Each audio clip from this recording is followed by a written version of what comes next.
Why do new explorers make the same mistakes over and over again? I think this time it turned out better than before.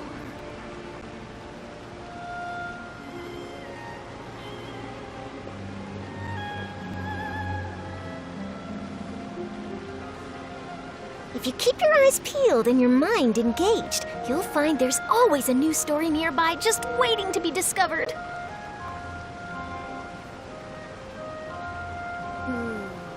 I think this time it turned out better than before.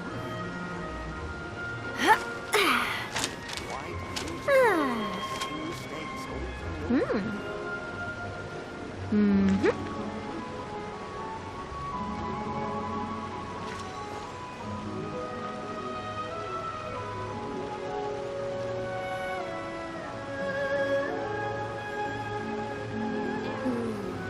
I think this time it turned out better than before.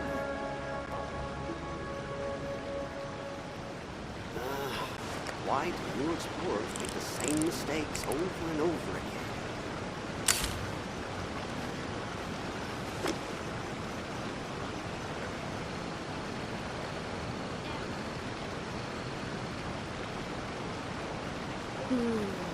I think this time it turned out better than before.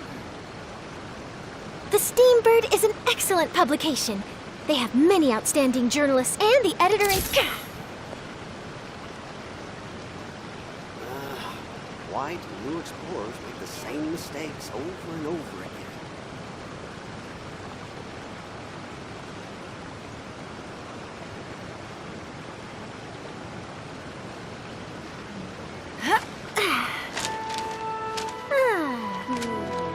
I think this time it turned out better than before. Why do new explorers make the same mistakes over and over again?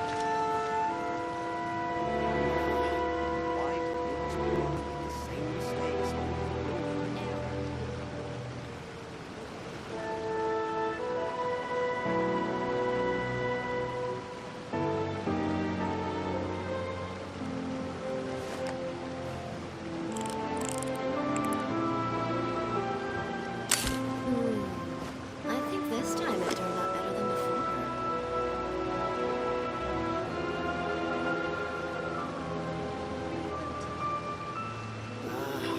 Why do new explorers make the same mistakes over and over again?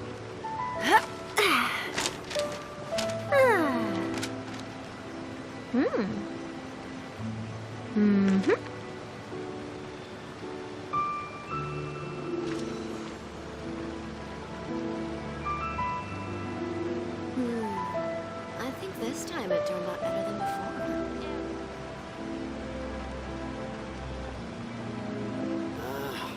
Why do new explorers make the same mistakes over and over? There are lots of journalists in the Court of Fontaine, but not all of them hold themselves to a high professional standard.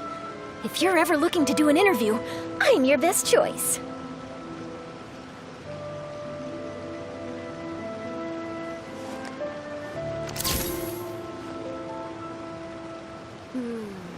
I think this time it turned out better than before. Why do new explorers make the same mistakes over and over again?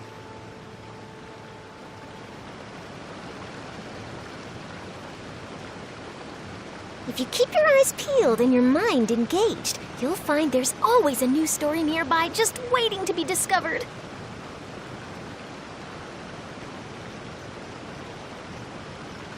I think this time it turned out better than before.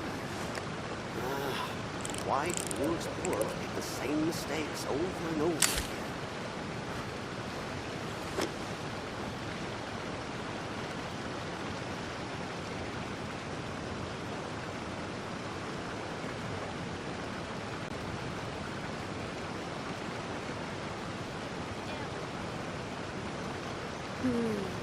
I think this time it turned out better than before.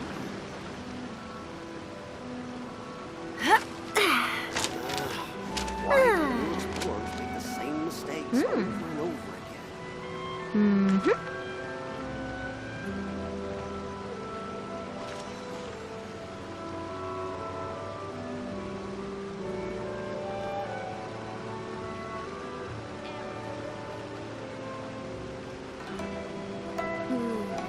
I think this time it turned out better than before. There are lots of journalists in the court of Fontaine, but not all of them hold themselves to a high professional standard. If you're ever looking to do an interview, I'm your best choice.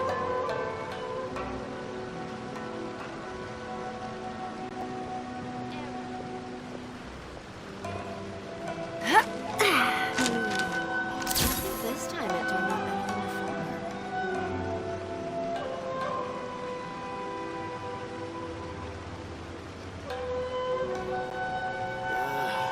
Why do new explorers make the same mistakes over and over again?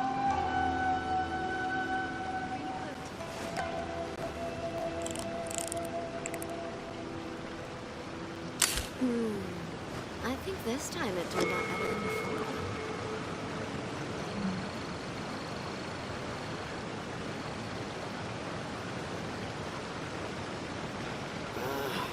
Why do new explorers make the same mistakes over and over again?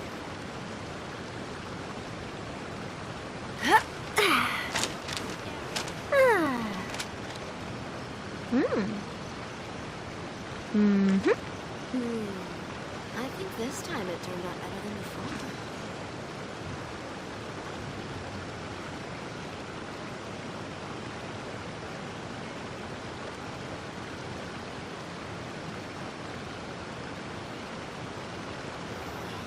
Why do new explorers make the same mistakes over and over again?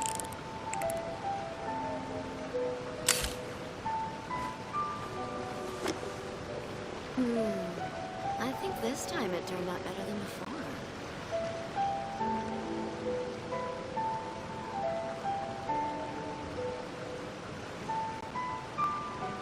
The Steambird is an excellent publication. They have many outstanding journalists, and the editor-in-chief is always open to new ideas. But most importantly, they pay their writers on time.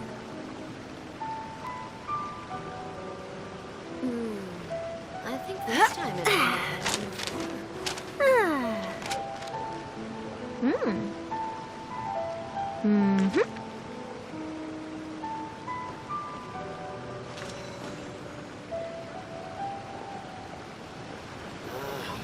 Why do new explorers make the same mistakes over and over again?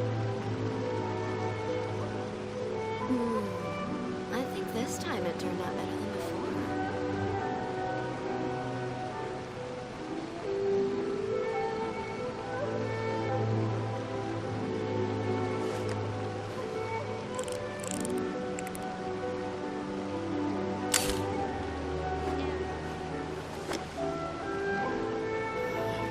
Why do new explorers make the same mistakes over and over? I think this time it turned out better than before.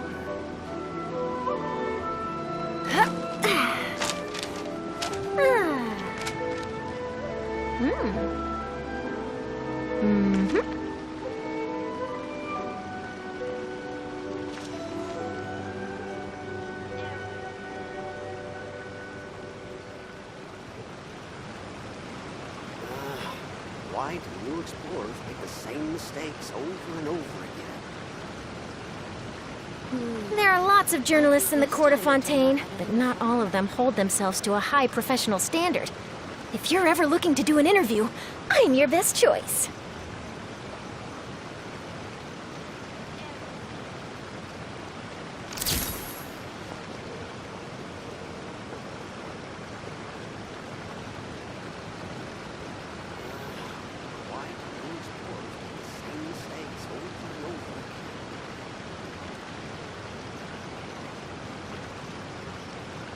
I think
The steam smile!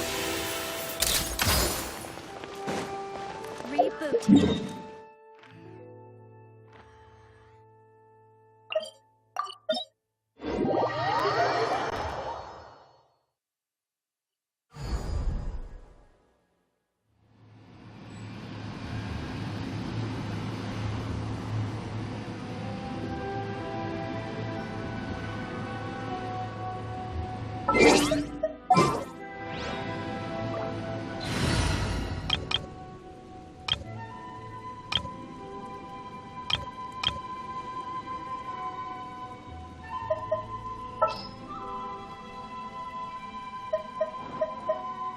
All right, let's head off.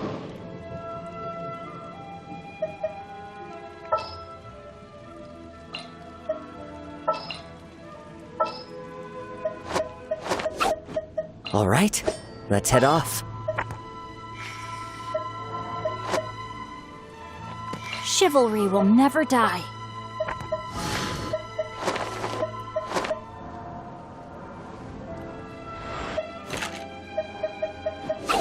What they do this time?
Absurd!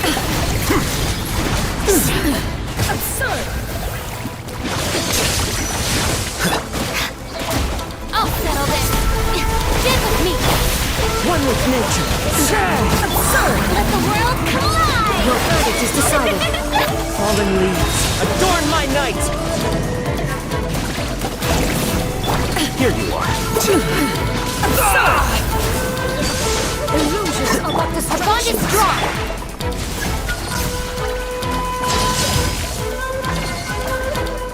Wind strike.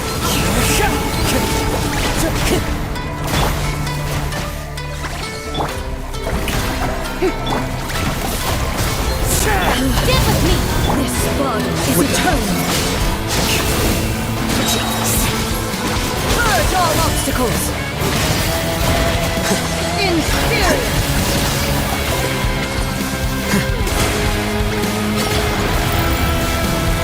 Perish. Dissipate. Let my name echo in song. Into the wind. Here you are. Witness the final calamity. Get with me.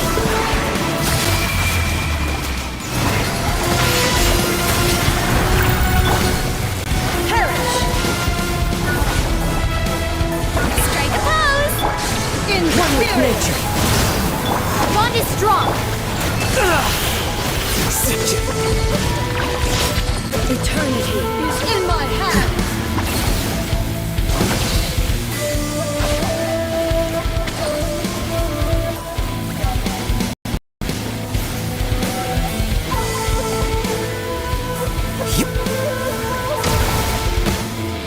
Dissipate. The show begins. Time to shine. Into the wind. As one with wind and cloud. Defract.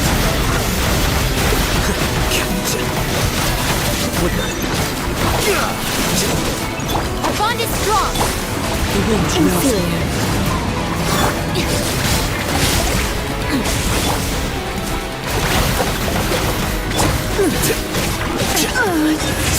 Anya crumbles before me. me.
Who ate a poisonous mushroom this time?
Into the wind. Fallen leaves adorn my... Let's nip that in the bud.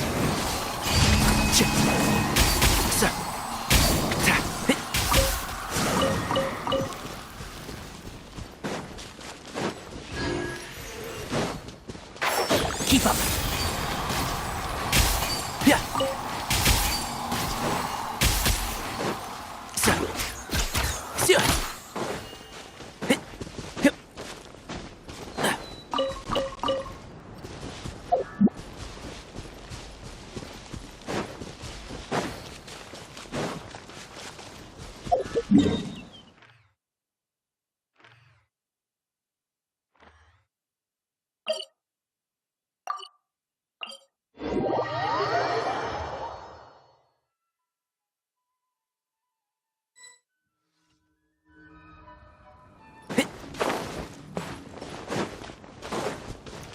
Ignorant and vulgar. Let's begin. Let my name echo in song! Show what you did with me! Stay right. Let's begin. Excuse me? This quickly. Considerate of me. I miscalculated. One with nature. Time to go.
One with the forest.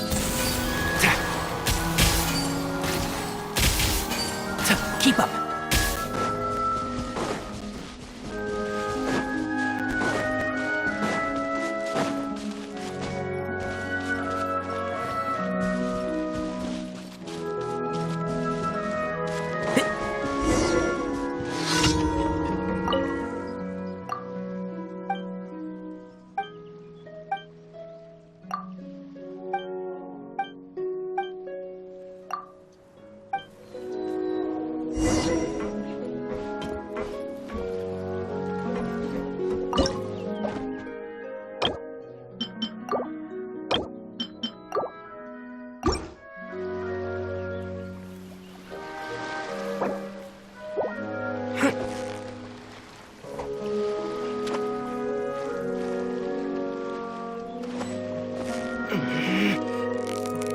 Yeah, you nearly got it!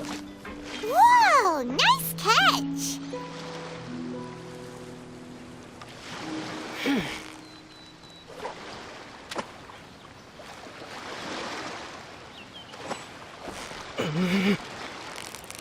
You've got it! You got it! Whoa, nice catch!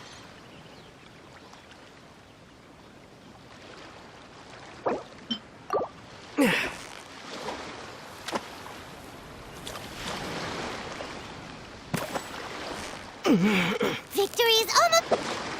Whew, that was a tough fight.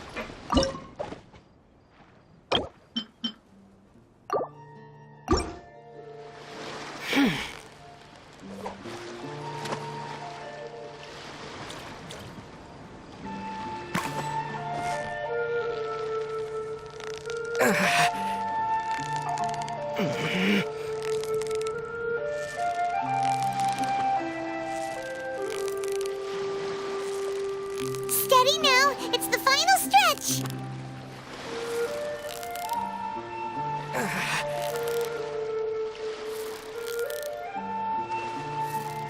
You made that look easy.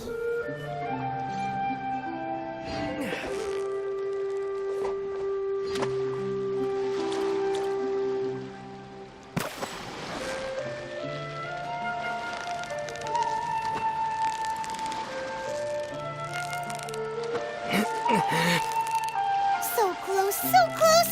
Stay cool. What is it? What is it? Is it another Paimon?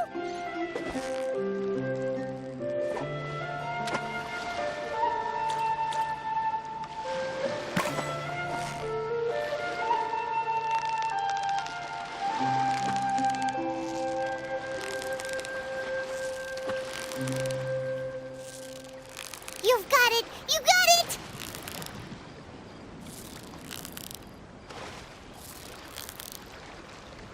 What is it? What is it? Is it another Paimon?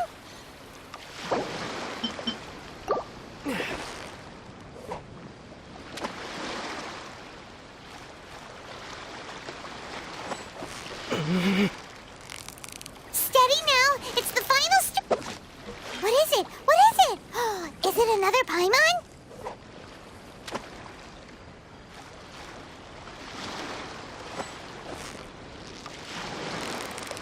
You've got it! You got it!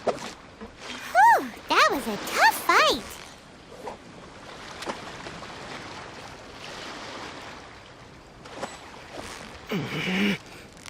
Steady now! It's the final... What is it? What is it? Is it another Paimon?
Recently, I've been wondering if I've been a little too hard on myself in the past.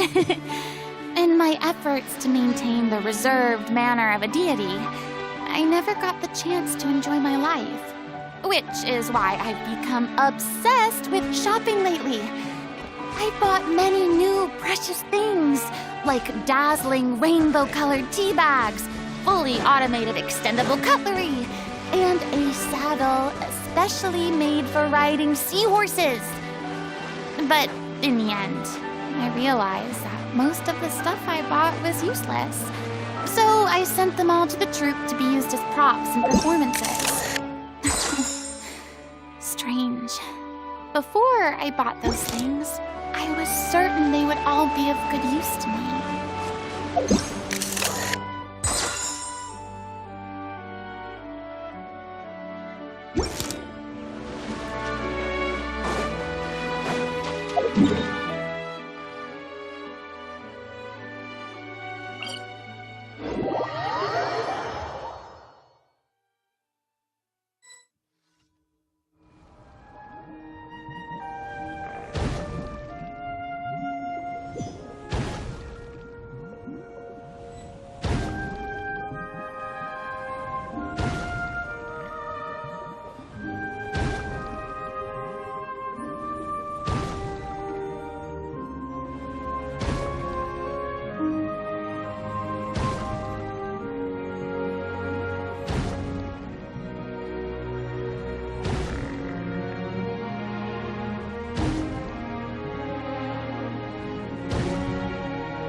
Ad Astra Abyssal. Thank you for completing today's commissions. Here is your reward. Ad Astra Abyssosk.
It's hard to remain on dry land for so long.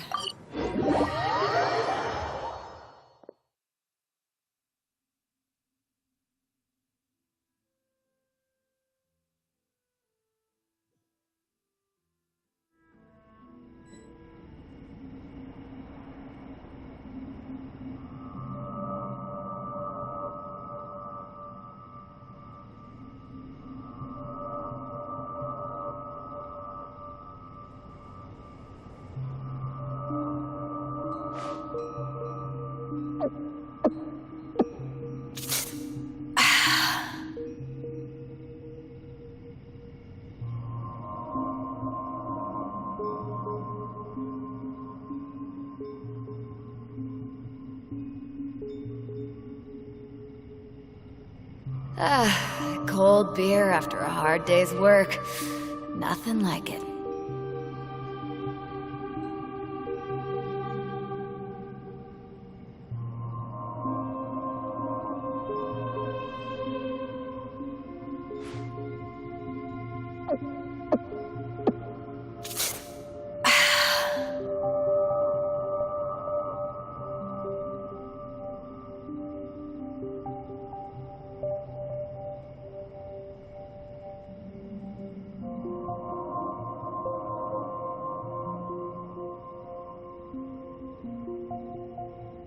It's hard to remain on dry land for so long. Could never quite seem to get my land legs back.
I just need to have patience.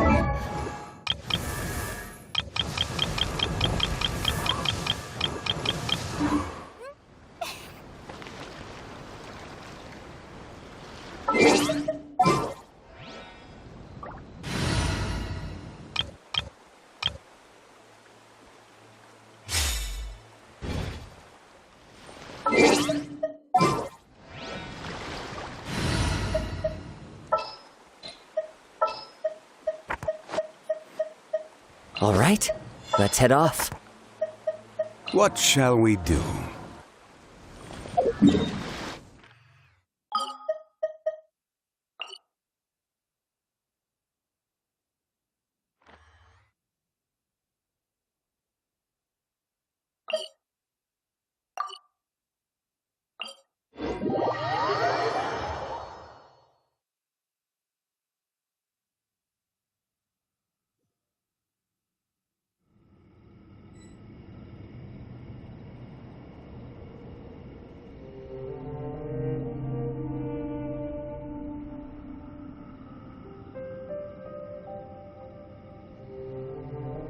It's so nice to de-stress.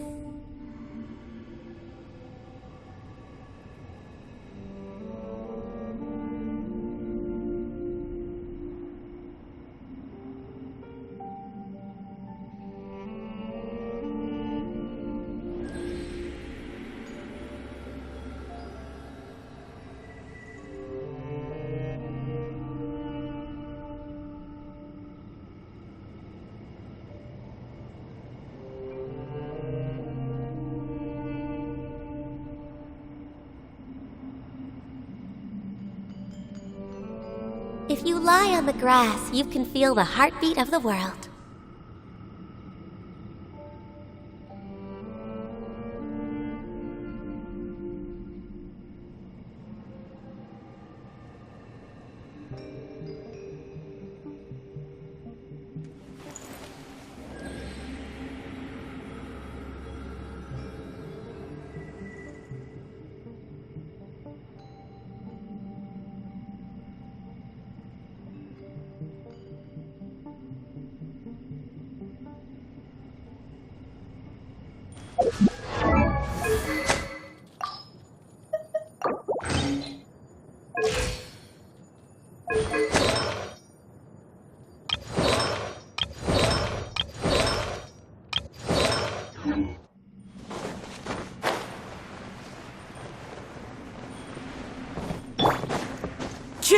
Follow the wind.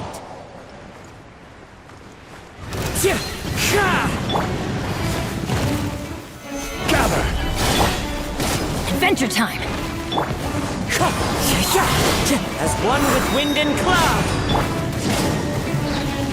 Everybody stand back!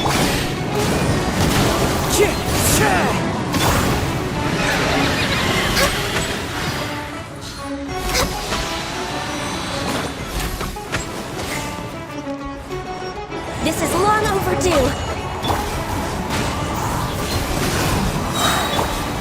Stabilize! Order guide you!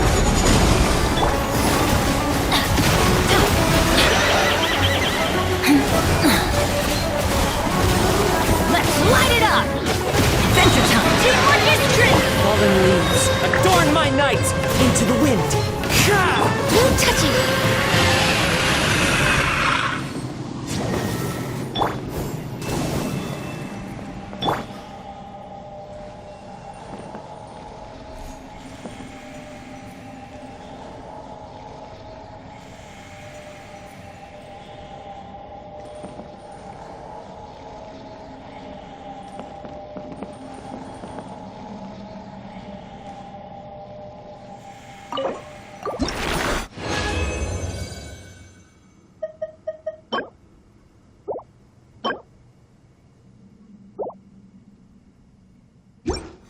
Next on the agenda.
This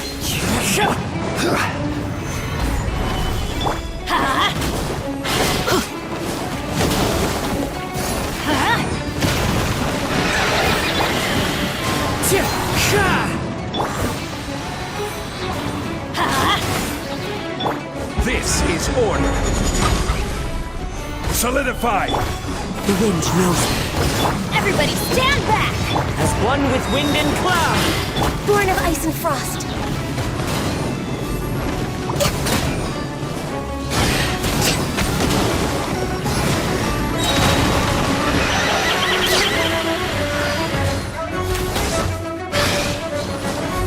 Come on! Focus!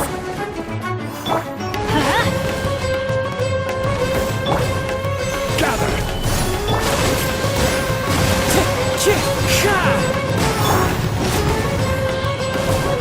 Off we go!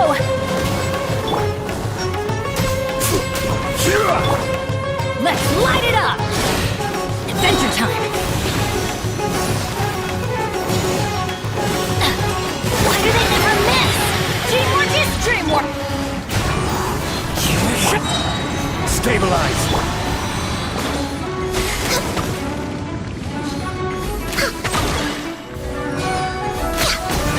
Order guide you.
Did you hear what happened? It's the academy. The academia.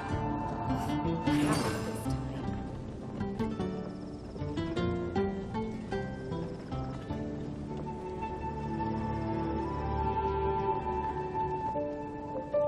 Every journey has its final day.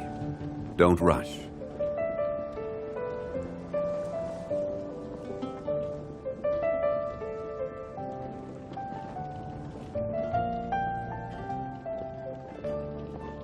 Did you hear what happened? It's the academia. Osmanthus wine tastes the same as I remember. This time. But where are those who share the memory?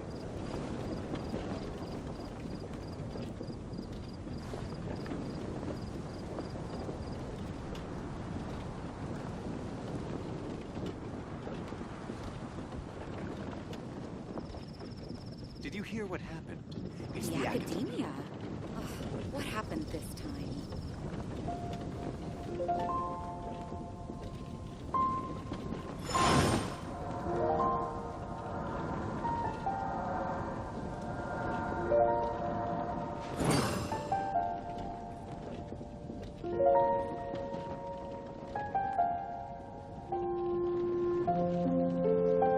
Did you hear what happened? It's the The academia. academia. What happened this time? Where do you want to go next? If you'd like to see Liyue's tourist spots, I have a few references.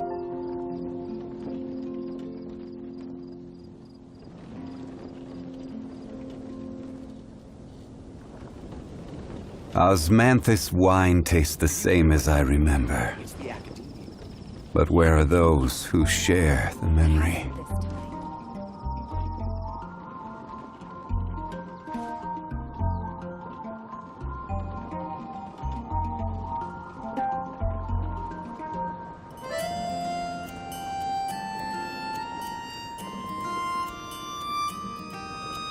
Every journey has its final day.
Branches dotted with flower buds herald the advent of spring.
Welcome to Mondstadt. Keep up.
Keep up.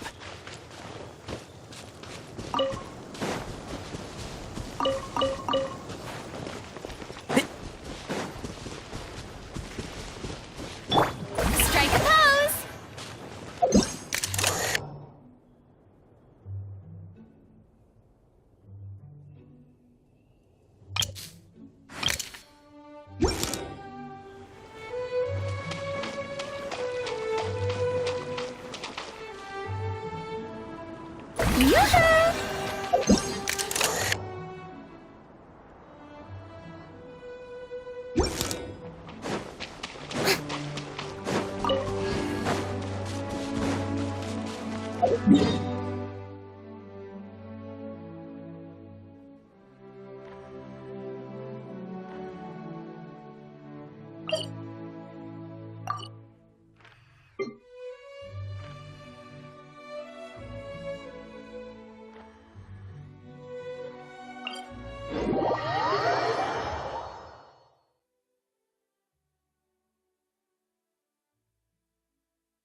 One with nature. I'll settle this.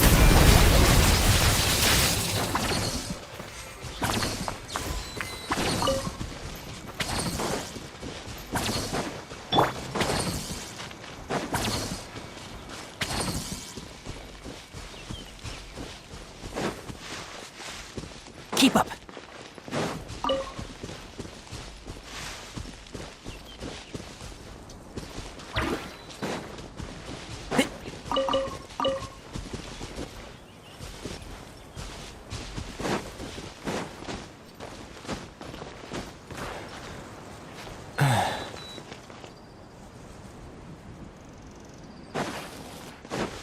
Dissipate.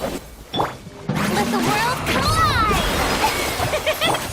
The wind knows me. I hear everything. Yeah.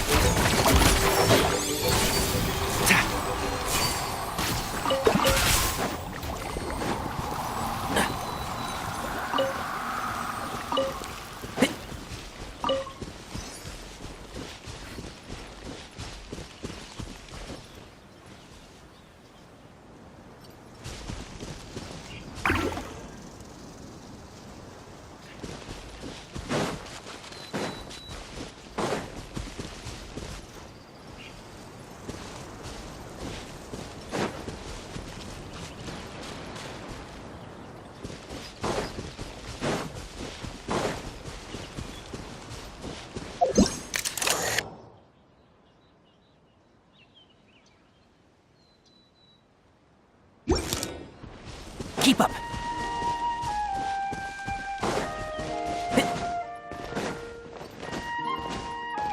Keep up.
Clouds high. The birds call. One with nature.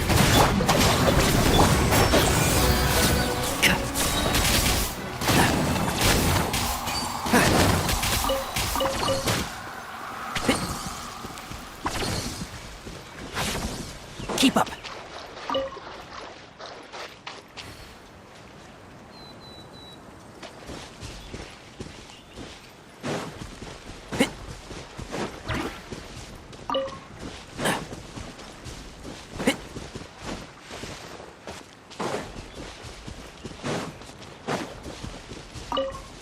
Keep up.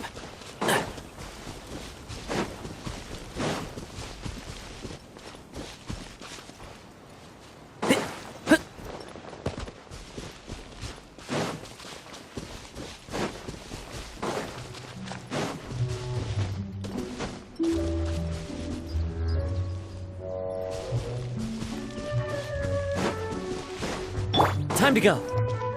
Into the wind.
Let's nip that in the bud.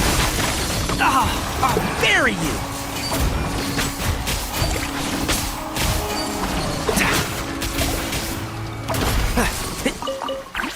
Keep up.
Why is there a chest here?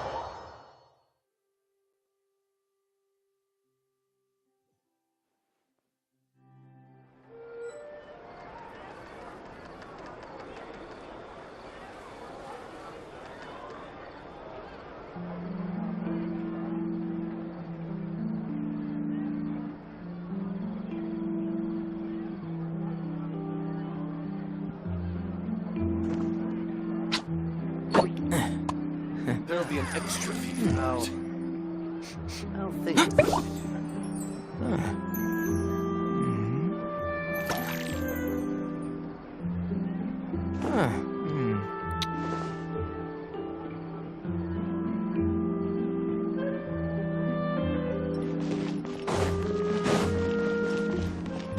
Enshroud!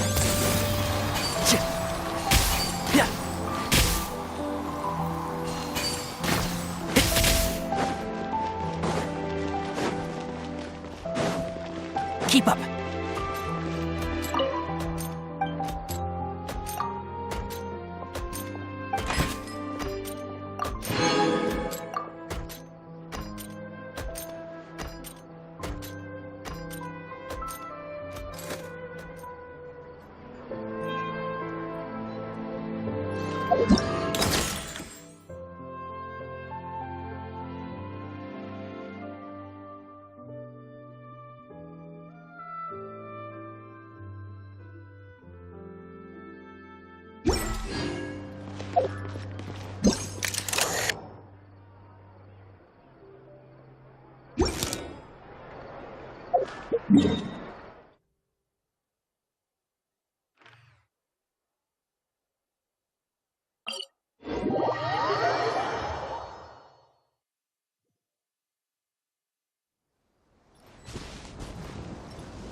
Keep up.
The wind knows me.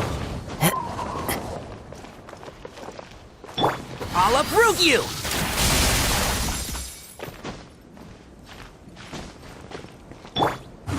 One with nature.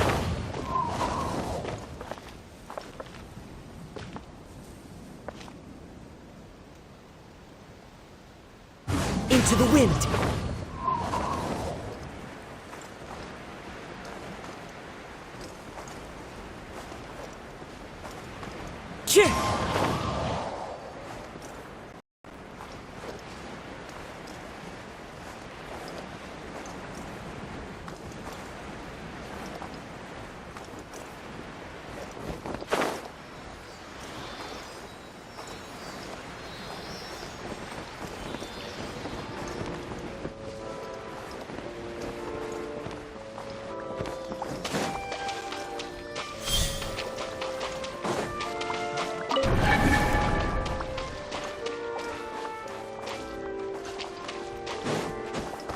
Time to go.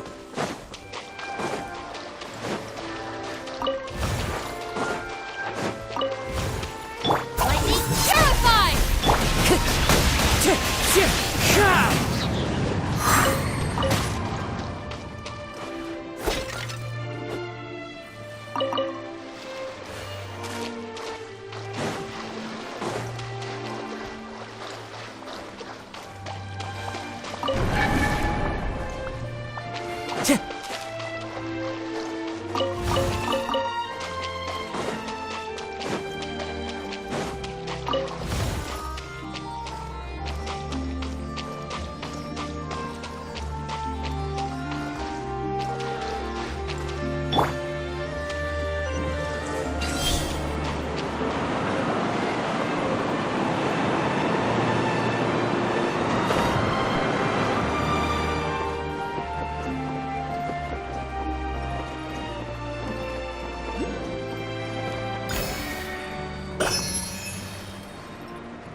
Why is there a chest here?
Keep up.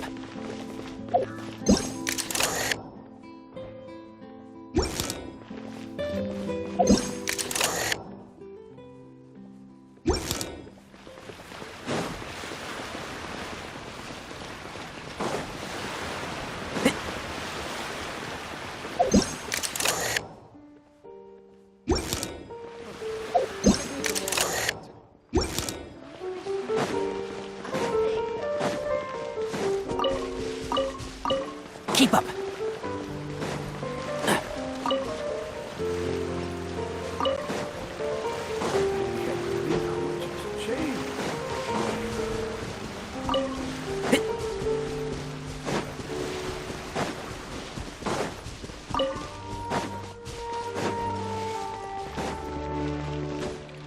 Keep up.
If you press a leaf between dry sheets of paper, you can make an attractive and handy bookmark.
The value of knowledge cannot simply be quantified in monetary terms.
One with nature.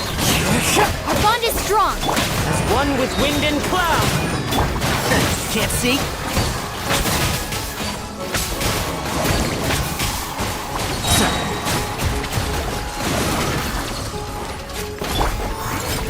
wind knows me. Let my name echo in song! Shower me with the Clouds high, the birds call. One with nature. dissipate! I hear everything.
Keep up.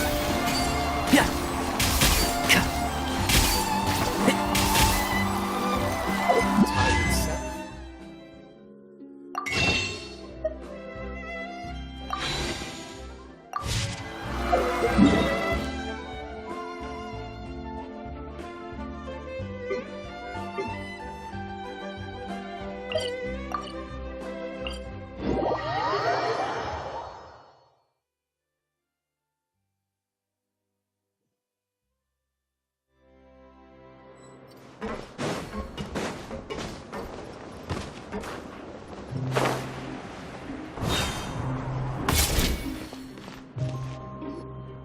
Hey, you over there?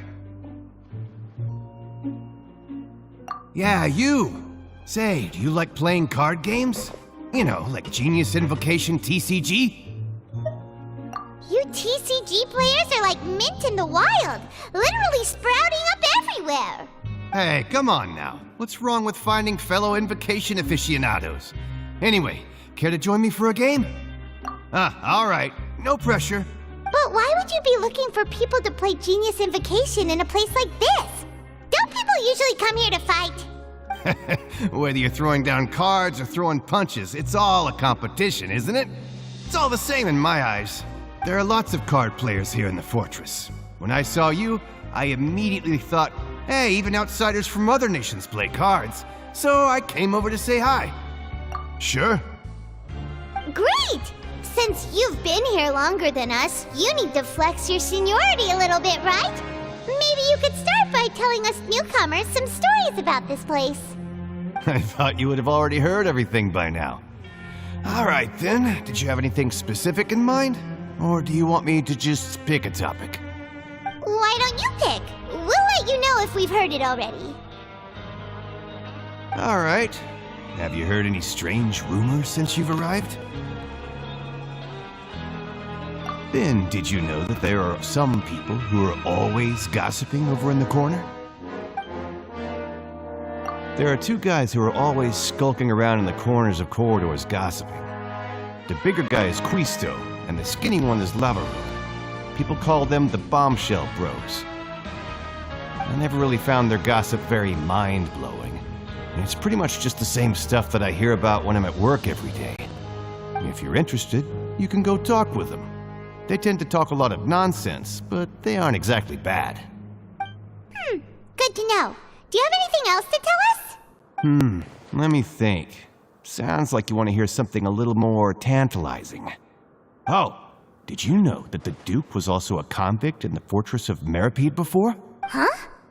Wait, are you serious? That's right. The Duke was an inmate just like you and me. Seems he was exiled here for committing some crime. Who knows how he ended up rising up to become the warden, though? To go from an ordinary inmate to becoming the manager of the whole place? I'm not gonna lie, I kinda respect that. A forbidden zone? Sounds like something that someone just made up. I've never heard of that. Where did you hear about it? It's just a rumor we've been hearing, but no worries if you've never heard of it. Do you have anything else you can tell us? Anything else? Not that I can think of, but I'll be sure to tell you anything interesting I hear next time. You'll have to play a game of Genius Invocation with me first, though.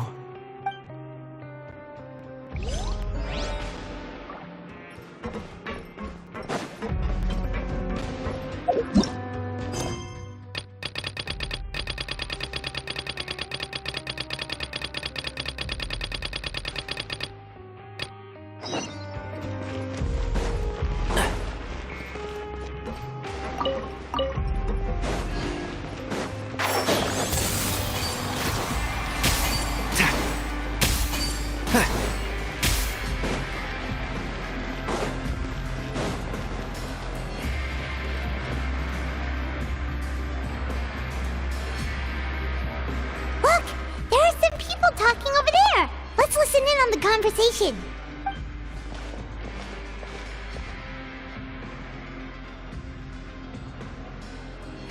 If you ask me, those pompous parasites on the surface act like they're all a bunch of aristocrats.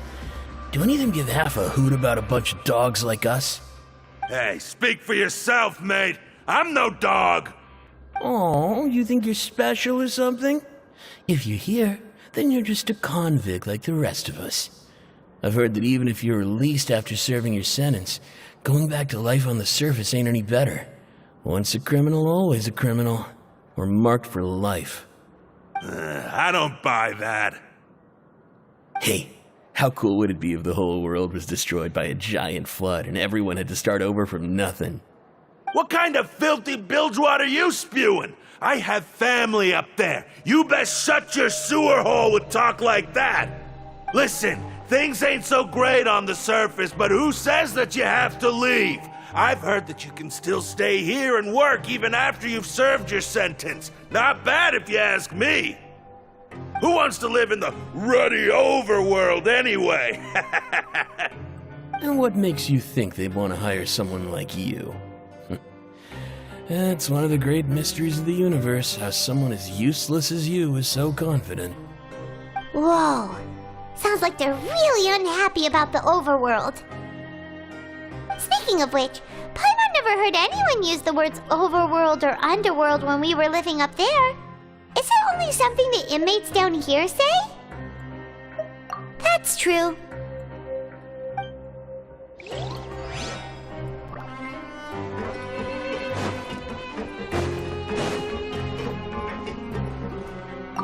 Anyway, I've already decided to stay here. Wish I could say the same. Keep up.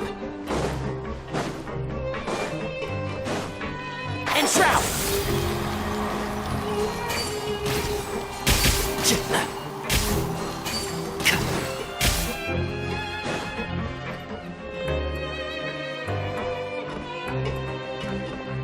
There's a group of people over there. Let's go listen in. So I said, that's not a faucet.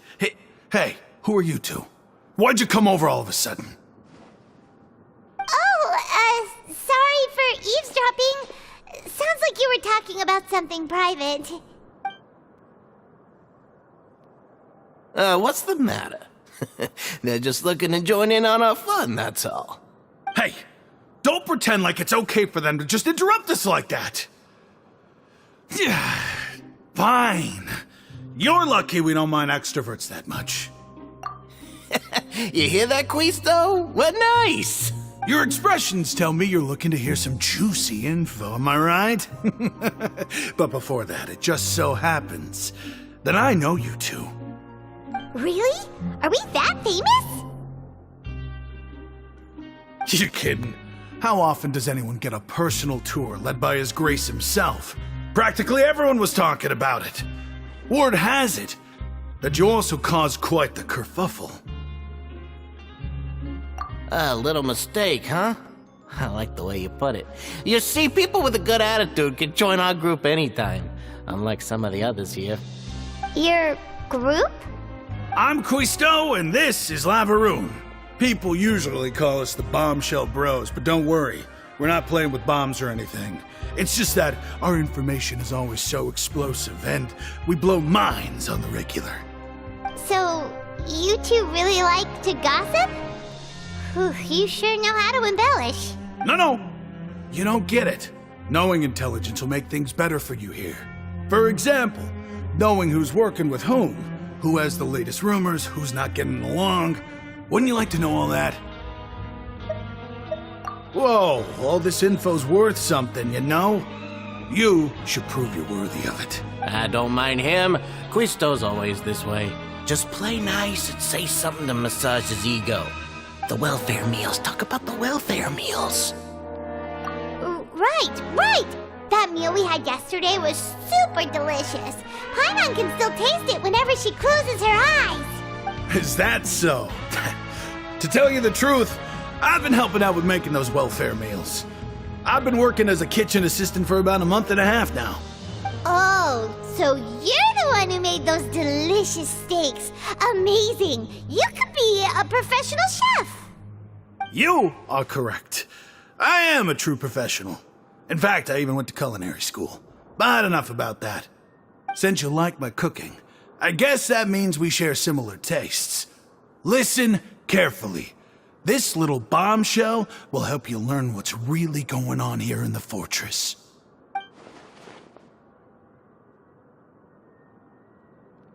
Listen, kids. The power structure within the fortress is quite complicated. The overworlders couldn't care less about us down here. We're basically dogs to them. You've already met the one person here you should never cross, the Duke, Risley. He knows more than you think. And if he doesn't care about something, then he often doesn't bother dealing with it. Those who have the Duke's attention get all kinds of special perks, even better treatment in the infirmary. I know who you mean. It's that Jurier character, right? I don't think there's anything useful about him at all. Why does he visit the infirmary practically every day? Is it normal for anyone to be going in and out of there so often? If you ask me, he's just faking it to get out of work. But did you know that Jurier was a talented researcher from the Fontaine Research Institute before he came here? There's no denying that. I don't care if he was a researcher that could turn dirt into Mora. Once you're in the fortress of Meripede, you're just another inmate like everybody else.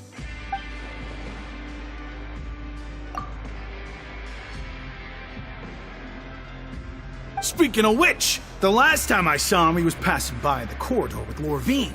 I also heard they started arguing in the library and got into a fight, right? Guess that's just how terrible of a guy he is. You mean he hit a woman? Wow, I never imagined he was that bad. But that Lorvine's also quite the odd one, you know? She's always gabbing away, got into a fight with a man, and she also got sent to the infirmary. Come to think of it, I always see her going to the sick bay every couple of days, too. Huh. Wait a second. You don't think? Do you think could it be that they're secretly meeting there to go on dates? After all, I do remember seeing Lorvine beat Julia to a pulp that one time. And we might be overthinking things.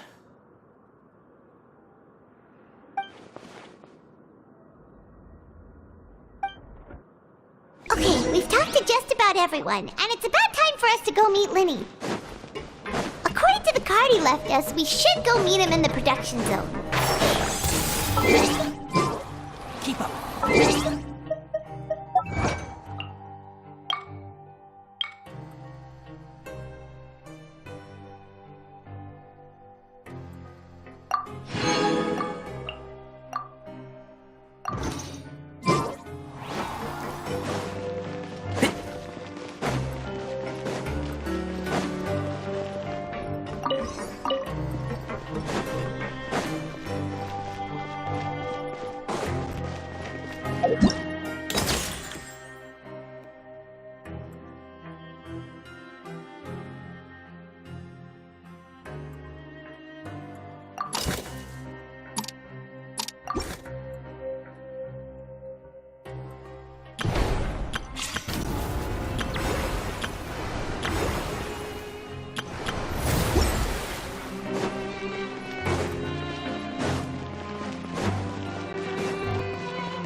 Keep up.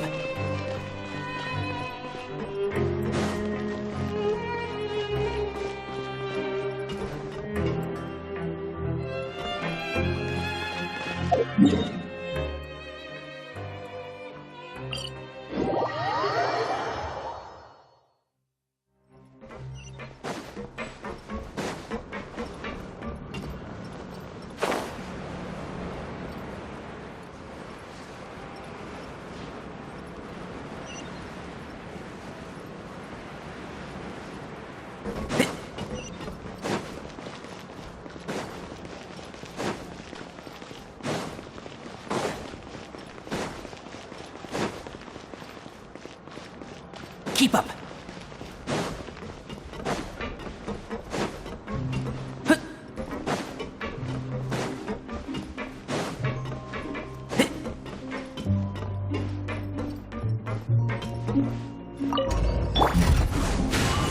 Follow the wind.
This scenery is wonderful. Surely enough to convince anyone to become a wanderer.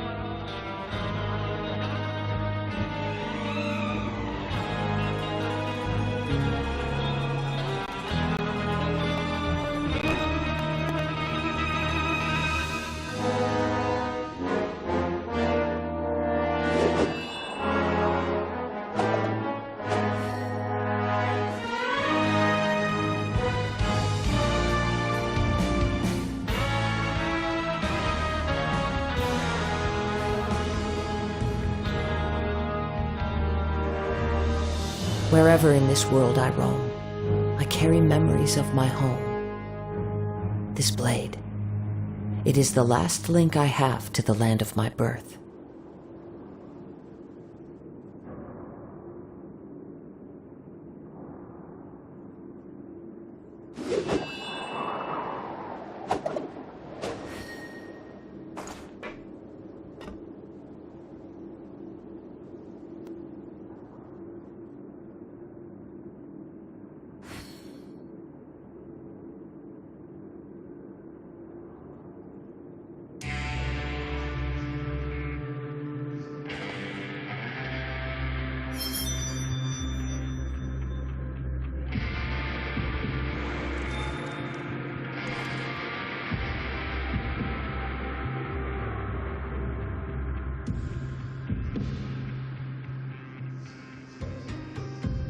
There are leaves around, and I know just the tune to accompany them, if you wish to hear it.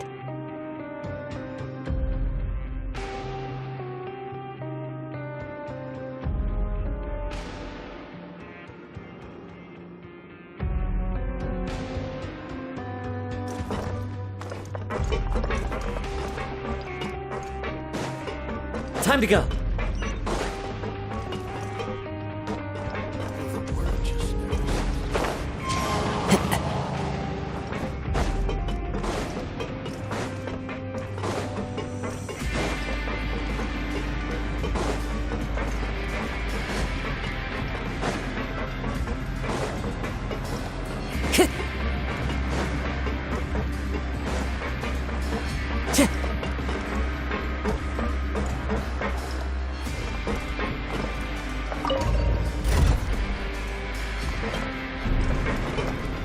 Into the wind!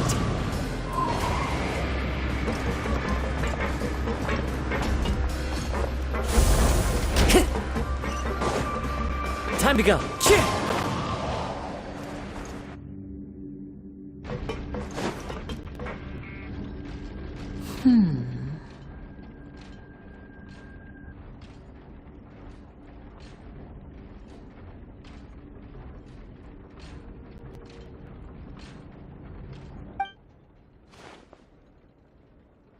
Huh?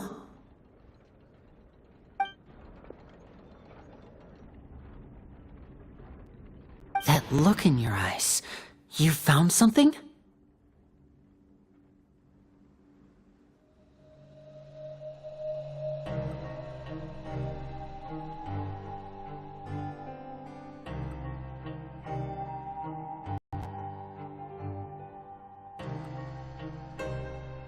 Hey, this is no time to be modest. Just tell him we found a boatload of information. Oh, as expected of the legendary duo, you have my full and undivided attention. Huh. I'd have never guessed that myself. The rumors swirling about this place are unreliable after all, and Master Child probably went missing because he found a way out.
He is a harbinger, after all.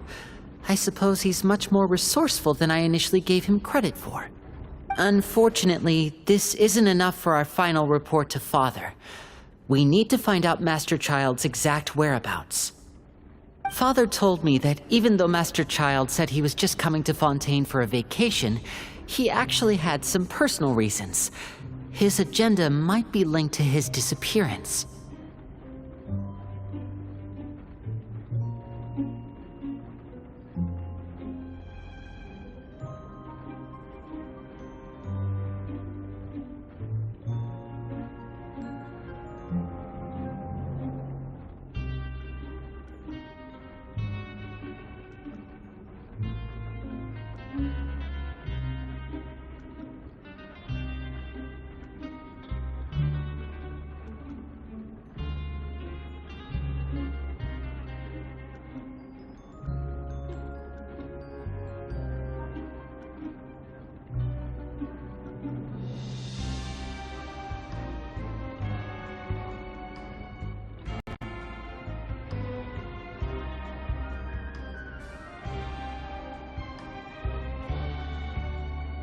His escape route is already flooded, so we'll have to task someone with professional diving skills to chase after him. Well, when you put it that way, it's obvious that only Fremine would be up to the task. Bingo! Is he around? He's working today. Coming here as a group would have attracted too much attention. I'll talk to him about it later. No need to thank me. This was always a part of our mission after all. Honestly, I'm far more impressed by you guys managing to collect all this information right under Risley's watchful eyes. Collecting information has always been our strong point. Now, let me think. To find out more information, Fremine will have to retrace Master Child's original route. And if he's to do that, he'll have to set out on the next pipe cleaning day at the earliest. That's 6 days from now. And after that, he'll probably take another 2 or 3 days to return. You can even estimate how long it'll take for him to get back?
We've been working together for a long time. We know each other's capabilities like the backs of our hands. Traveler, what say you to meeting here 9 days from now? We'll be able to pick up Fremine while we're at it, too. Oh, and there's just one last thing we'd like your help with.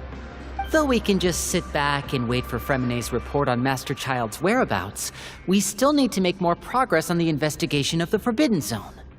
Fremine's no master of disguise. Lynette's still working on getting intel from the other areas, and I'll need to spend some time helping Fremine prepare for his diving mission. So, you are the only ones we can count on. What do you want us to do? Will it be hard? Well, I won't call it easy per se, but I think you'll be able to pull it off. Listen carefully. You'll need to find an excuse to get into the infirmary and investigate the room and environs. You've mentioned several sketchy-looking people always meeting at the infirmary earlier, so it probably has something to do with the secret we're hoping to uncover. You've already met the head nurse, so she'll be less suspicious of you. Investigate the internal structure of the infirmary and any active dealings within, and pass those on to me alongside anything else you're able to discover. But also, there's no need to take risks. Don't forget, safety always comes first. My apologies, I just started rambling out of habit. It was almost as if I was talking to my younger brother. But that's not a bad thing, right? All right, then we'll head out as soon as we finish our prep. Let's go our separate ways for now then. Don't forget, we meet...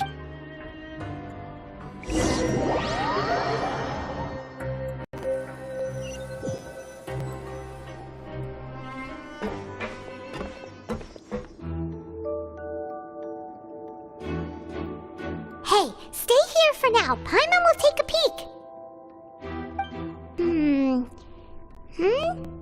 There seem to be several people inside.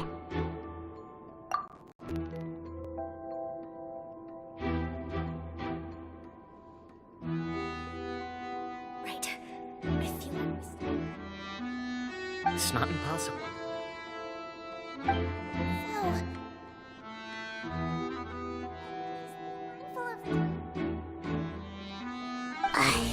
It's a bit hard to understand them from here, so why don't we just try to talk to them in person? Let's go as soon as you're ready.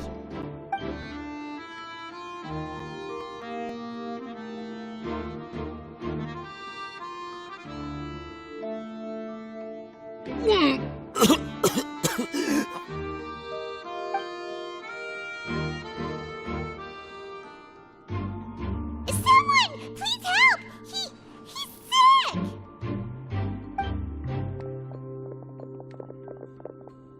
Whoa, are you okay? Oh my! What's wrong, little one? There's no need to panic. Take a deep breath before you begin. The traveler started complaining of a stomachache, and then nausea, and then collapsed onto the ground. Paimon doesn't know what to do! Freezing limbs, twitching fingers, and pale complexion? Could it be poison? Let me take a look. Please, lie down over here. Don't worry, I'll get you to the bed safely. Here, hold on to my shoulder and walk slowly.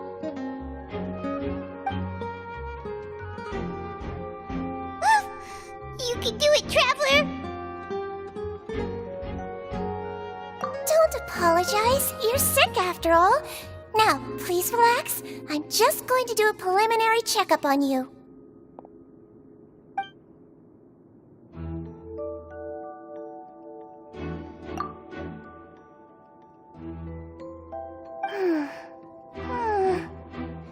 I see now. My checkup has confirmed that he's not in any mortal danger. That's our worst fear out of the way. Eh? Oh, that's good. But... I'll continue my diagnosis of the patient now. Please, relax and take a deep breath.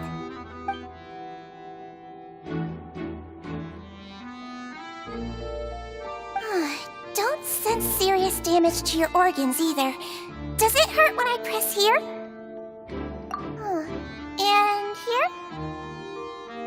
Huh?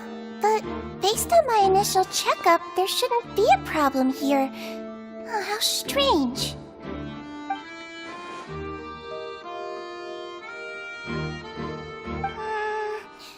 What about here? Does this hurt? Oh, I understand. So that's what it is. I think you just ate something that disagreed with you. That's all. Nothing too serious. Outside of a pretty bad stomachache when it decides to act up. So that's what it is. Thank goodness it's not anything more serious. And there have been other inmates complaining about the food recently. I'll inform our head chef, Mr. Woolsey, of this problem as soon as possible. Congratulations! The health risk is incredibly low, so you should recover within a couple days. Why don't you take a rest here while I go get some medicine for you? Miss Levine, I'll have to trouble you to help me look after this new patient while I'm gone. Very well. she hopped away, just like that.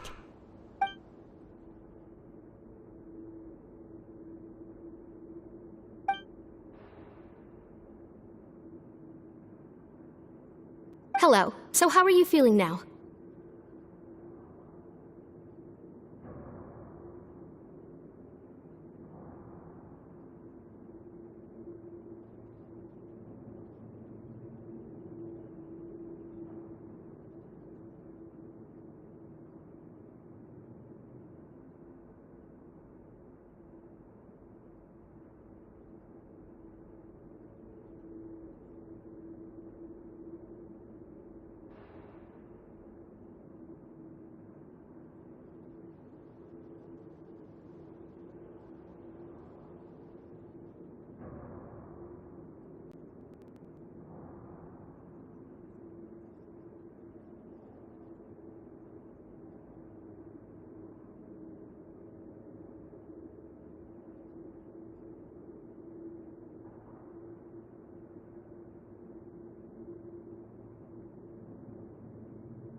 His stomach ache's really bad. He was stumbling about the whole way here, so Paimon's really worried.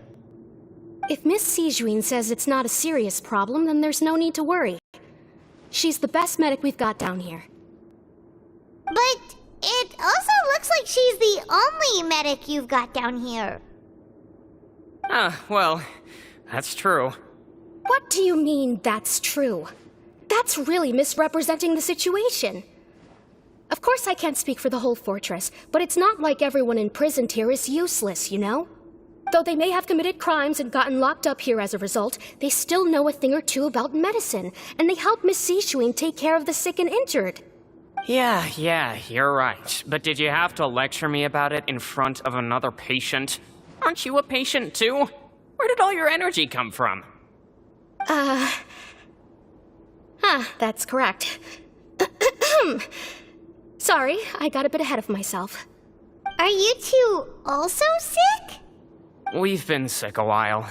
I come back every once in a while for checkups, and to pick up the medicines Miss Sijuin prescribes for us. That's just the nature of chronic illnesses. As for her...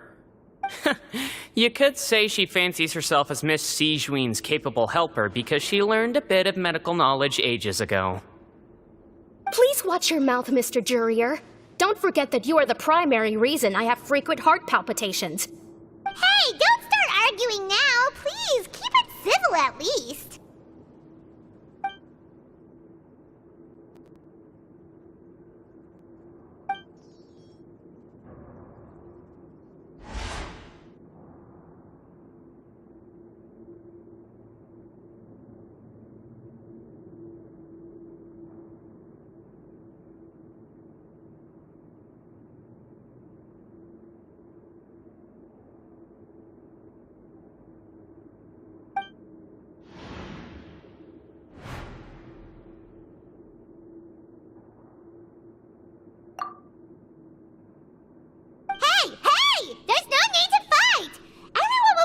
Someday, so there's no need to argue over silly things like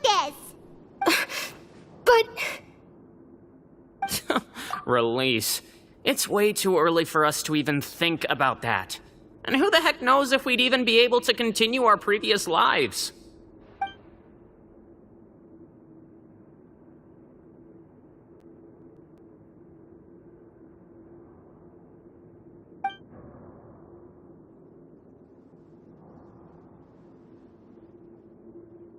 Please allow me to end this boring and useless conversation. Oh, and Mr. Jurier, I don't want to see your face here again anytime soon. And same to you, Miss Lorvine. Anyway, that was more than enough rest for me, so I'm going to get out of this excessively noisy place. See you later, everyone. He just slowly walked off like that? That's just what he's like. I'm sorry you had to see all of that. I'm Lorvine, and that's Well, his name is Jurier, but I hope you'll never have cause to remember his name. You really can't stand him, huh? I mean, can you blame me? Who would like someone who's as arrogant and obsessed with weird research topics as he is? But there's no need to keep dwelling on him. I'll accompany you two for a while. Miss Seashween should be back soon, and I'm sure you'll feel better as soon as you've had some of her medicine. No, it's nothing. I'm back! Did you rest like you promised? Thank you for getting our medicine, Miss Seashween. Did you all cooperate with your bed rest? I trust that nobody got up to walk around. Good. Here, this should be 2 days' worth of medicine for you. Take 1 pill now, and then continue your bed rest.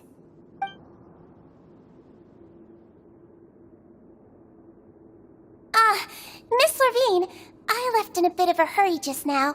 Do you still remember if we discussed the color of the pill that you should be taking today? I remember. You said it should be yellow.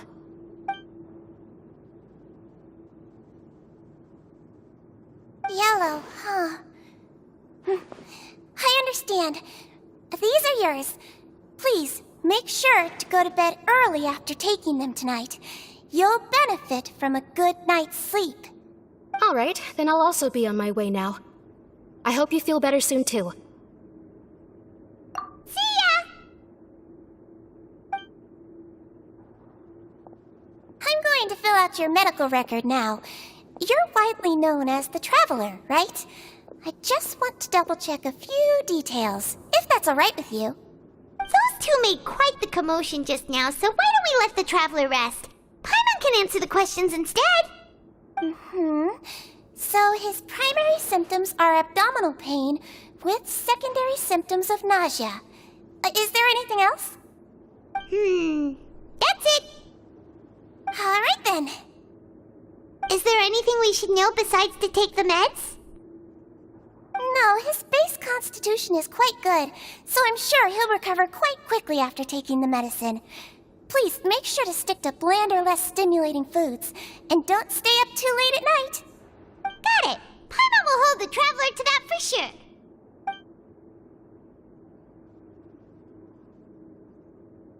Oh, you're going to take a nap already? Okay then, you get some rest.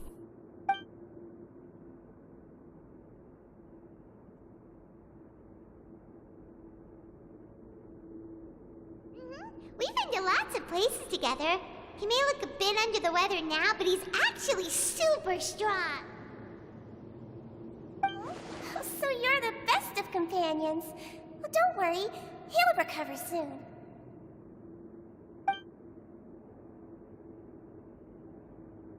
Ah, you're awake. How do you feel? You slept for a really long time, but we never left. Well, now you can go back without a worry in the world. Remember to take the meds regularly, and don't forget bland foods. Thank you, Miss Seashween!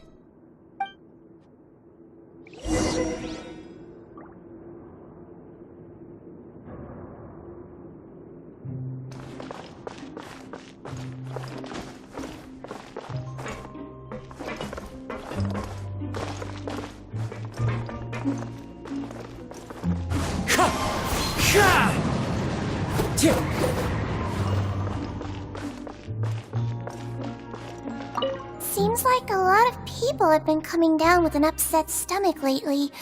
I'll need to address that.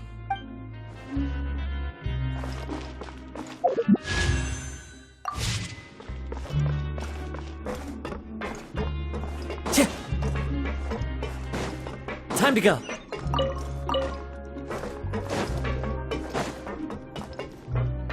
Kids these days, you just can't rely on them.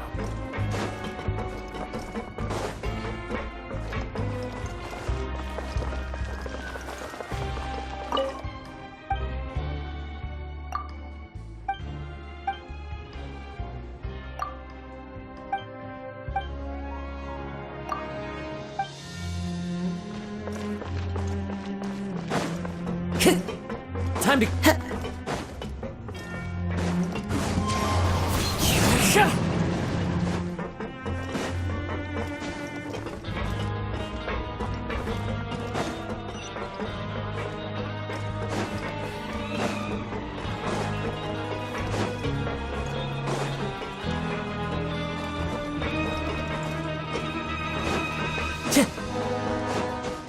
Time to go.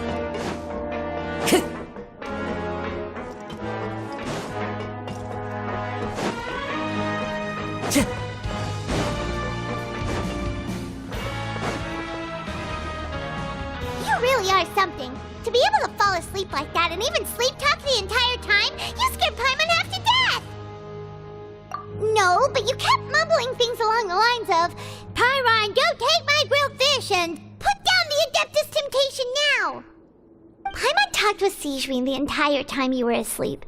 She seems like she's just a sincere nurse, and Paimon didn't notice anything unusual in the room. Are you sure we're not going off track with the infirmary?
You really are super thorough. All those tiny little suspicious things that Paimon didn't even pick up on. We've got to give the info to Linny.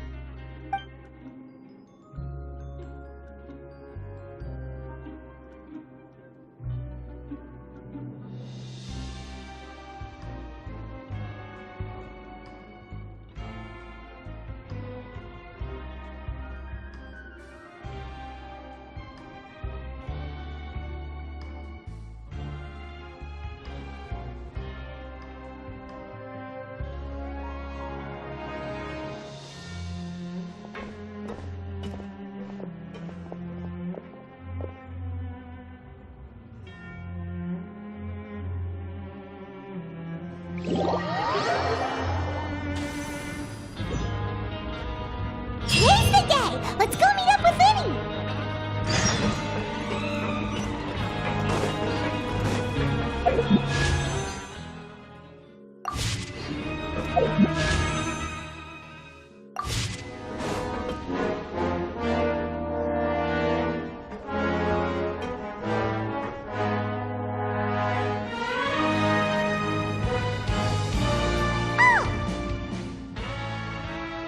Hmm?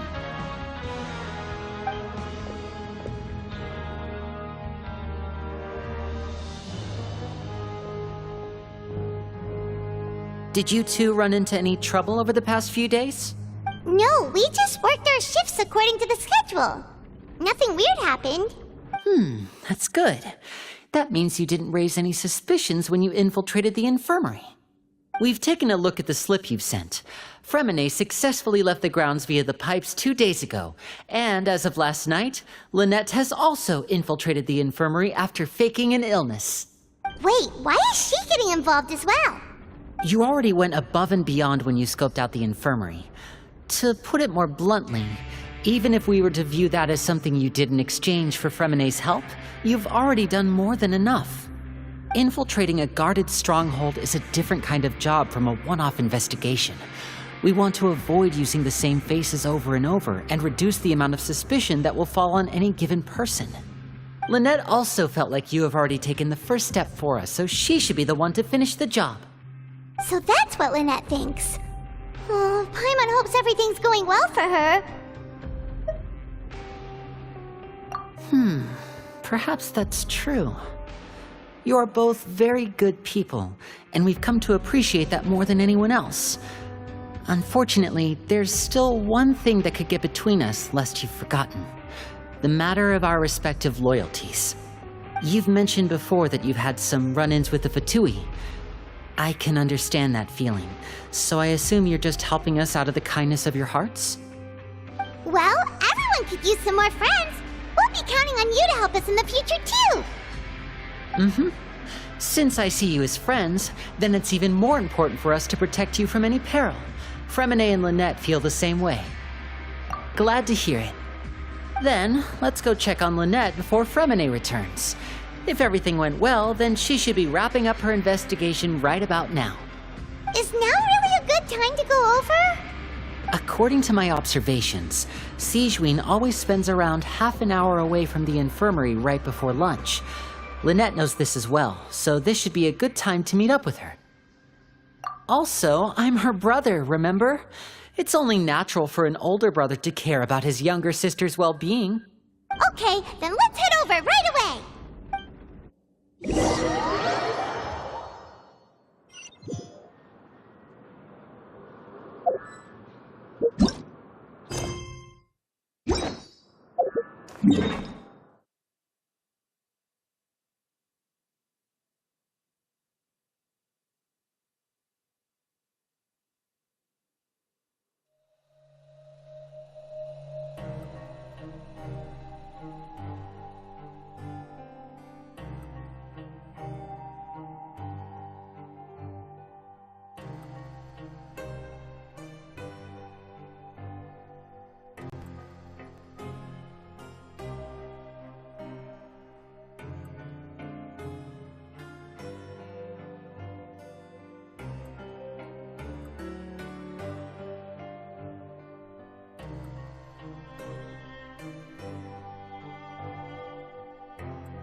Time to go.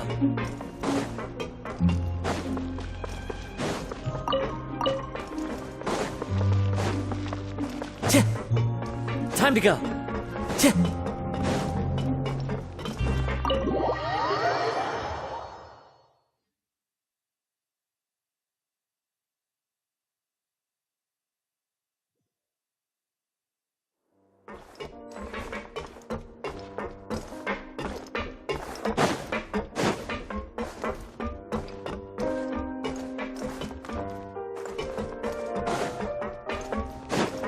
Time to go.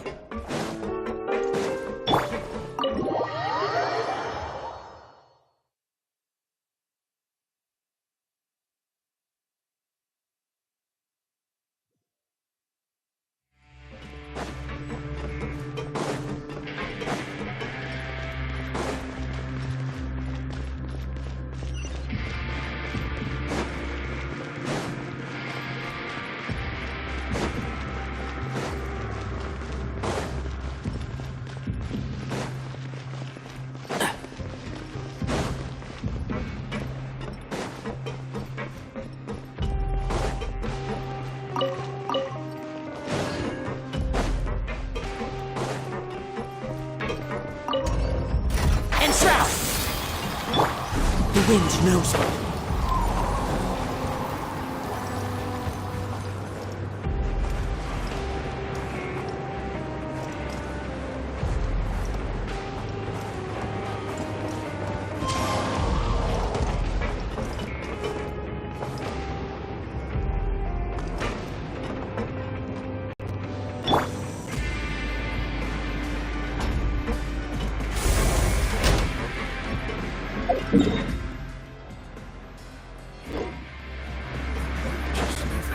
Keep up.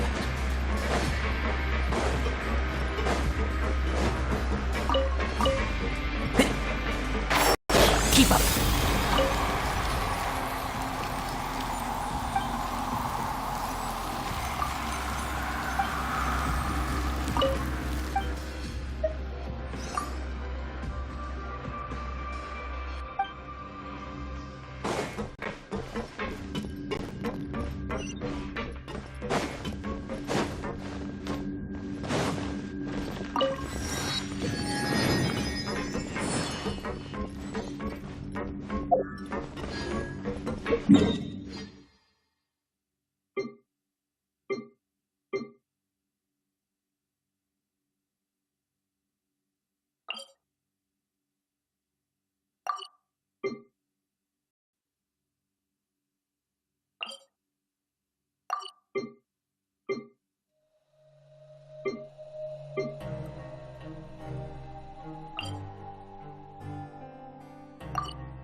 Keep up.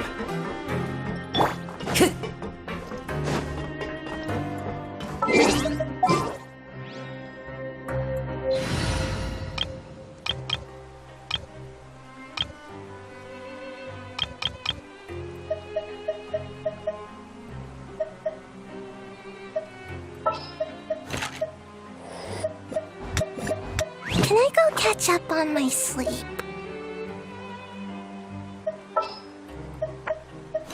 Want me to come along?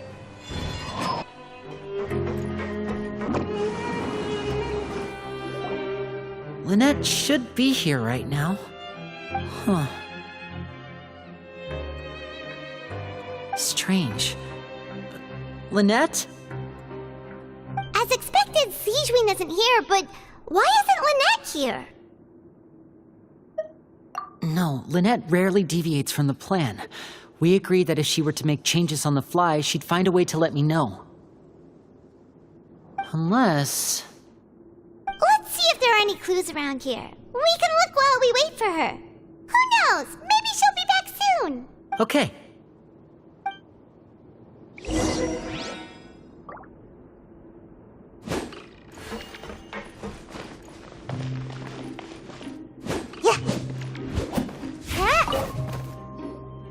There are some books here and a few files. They all look like medical records. Advanced nursing, how to raise the spirit of your patients, a quick guide to the psychology of emotions, and the meaning of laughter. These sure are some interesting books. Who knew Sijwin would be interested in these kinds of things? She even has books on understanding people's motivations and feelings. Is it because she's a Melusine? Or does she have a need to understand her patient's emotional state? Seems quite normal to me. These are skills that would come in handy for a nurse from time to time.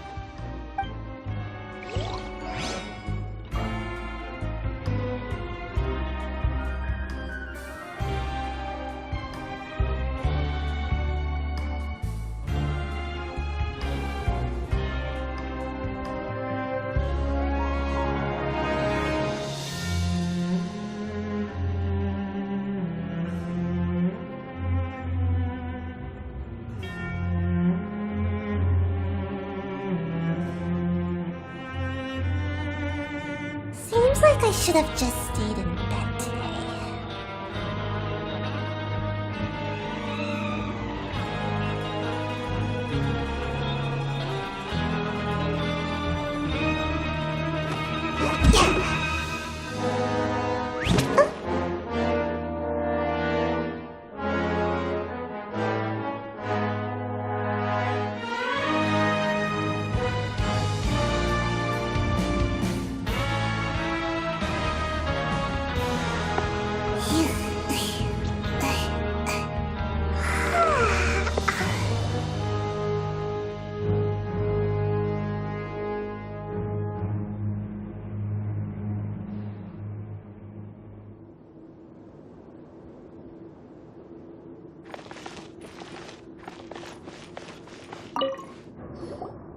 None of the beds have any signs of having been slept in. Except that one over there. That's the one Lynette must have used, right? You said she was pretending to be sick. She would have said her migraine was having a particularly bad flare-up. Generally speaking, the head nurse would then ask her to lie down and rest while she left to retrieve the medication. Which means either the head nurse didn't return the entire time from when Lynette laid down up until she left the bed, or the nurse intentionally left it this way.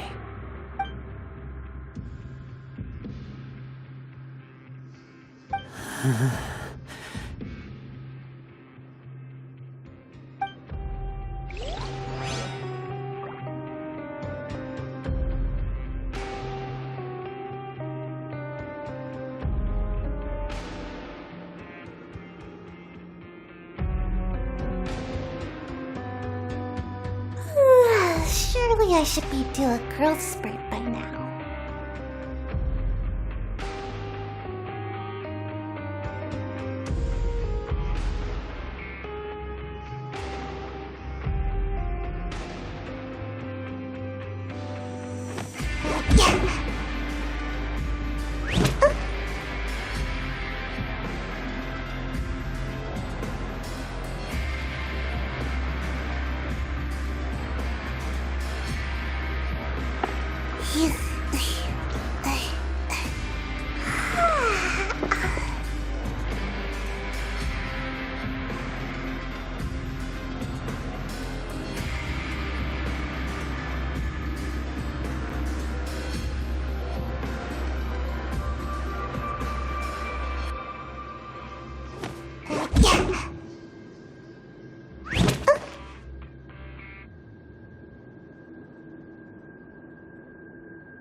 What'd they do this time? All right, Let's head off. Ah!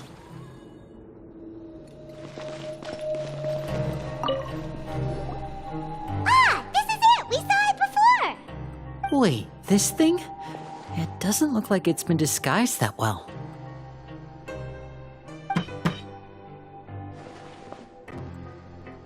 The space behind it is empty. From its size, I don't think it's an entrance that is meant to be taken apart. There's probably a mechanism around here somewhere. Could Lynette have tried to get inside? But if that's the case, she would have contacted me for sure. Let's look around here for some more clues. Don't panic, just take another look.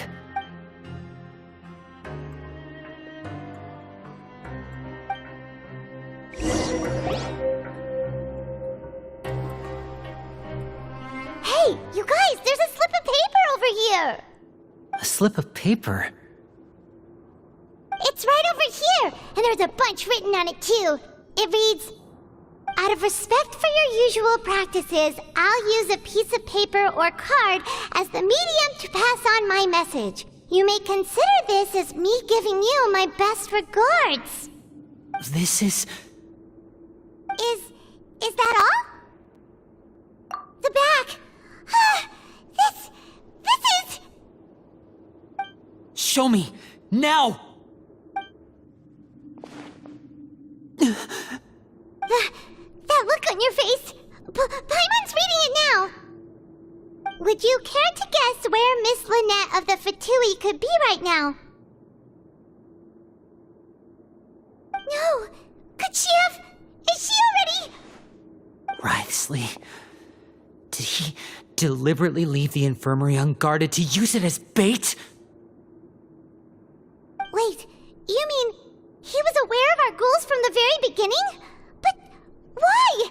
We didn't run into any trouble last time, and he also never reached out to us since. Yes, that is a crucial question. Wriothesley, he doesn't do anything without a clear goal or reason. So this means he had no concerns about your activities from the very beginning. You're not from the same camp as us. You were sent down here by Nervulet, so you have no conflict of interest with Wriothesley. We're a completely different story, though. I'd like to know that, too. Why did he only go after her? Don't panic, just think everything over. I have to stay calm. This is not like what happened last time. The situation's different now. Wait, you're right. Wait, but that means... the fact that Fremine was able to leave the grounds... Could Wriothesley have let him go as well? But what does he gain by letting Fremine leave like that?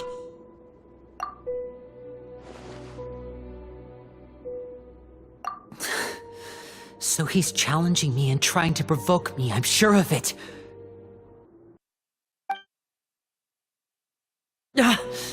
We never should have sent out Fremine. We had to go through all that trouble to find an opening to sneak him around the guards and into the pipe, and we even thought luck was on our side. If Wriothesley let him leave on purpose, then he's probably in a terrible spot now as well. Lenny's getting more and more panicked. We have to calm him down. Don't be like this, Lenny. Fremine wouldn't have left if we hadn't told you about Child. That was our fault. No, I'm the leader of this operation, and I'm the one responsible for this team.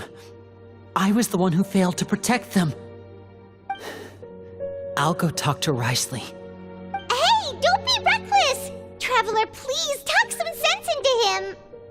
I simply cannot allow Lynette to be abducted again. I have to go. I'll find a way to get them back! He's rushed out the door! After him!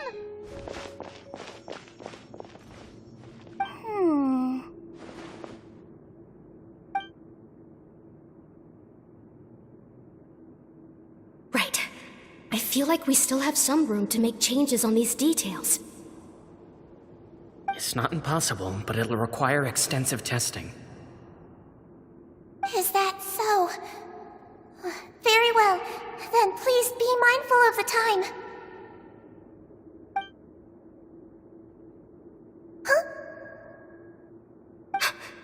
someone?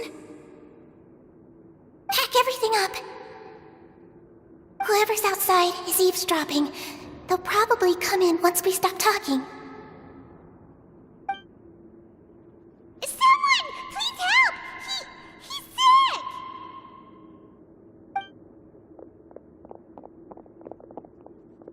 Whoa, are you okay? These two. As expected, they've already found this place.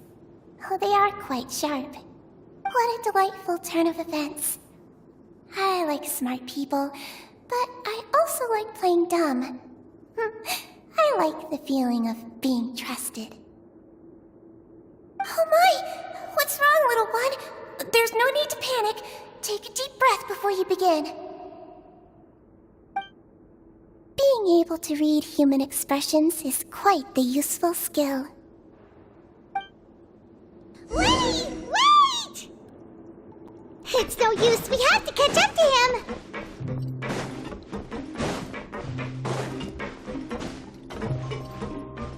He's already out of sight. How is he so fast?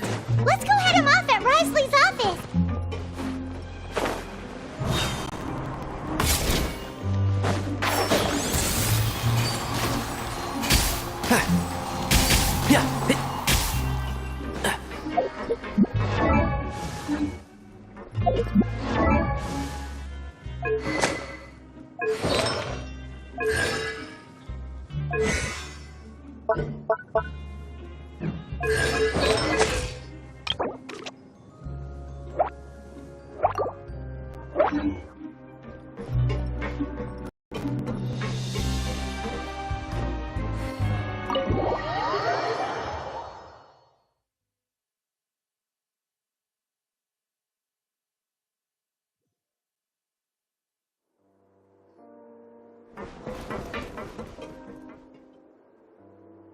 Come out and face me, Risley! Aren't we at an administrative office space? Why don't you at least try to follow even a couple rules from the fortress's indoor management regulations? What did you do to my sister? I ran into the young miss at the infirmary. I'd heard that she was suffering from quite the migraine, so I decided to invite her over for a cup of tea. I do have some teas in my collection that can work wonders against such an illness. Stop joking around!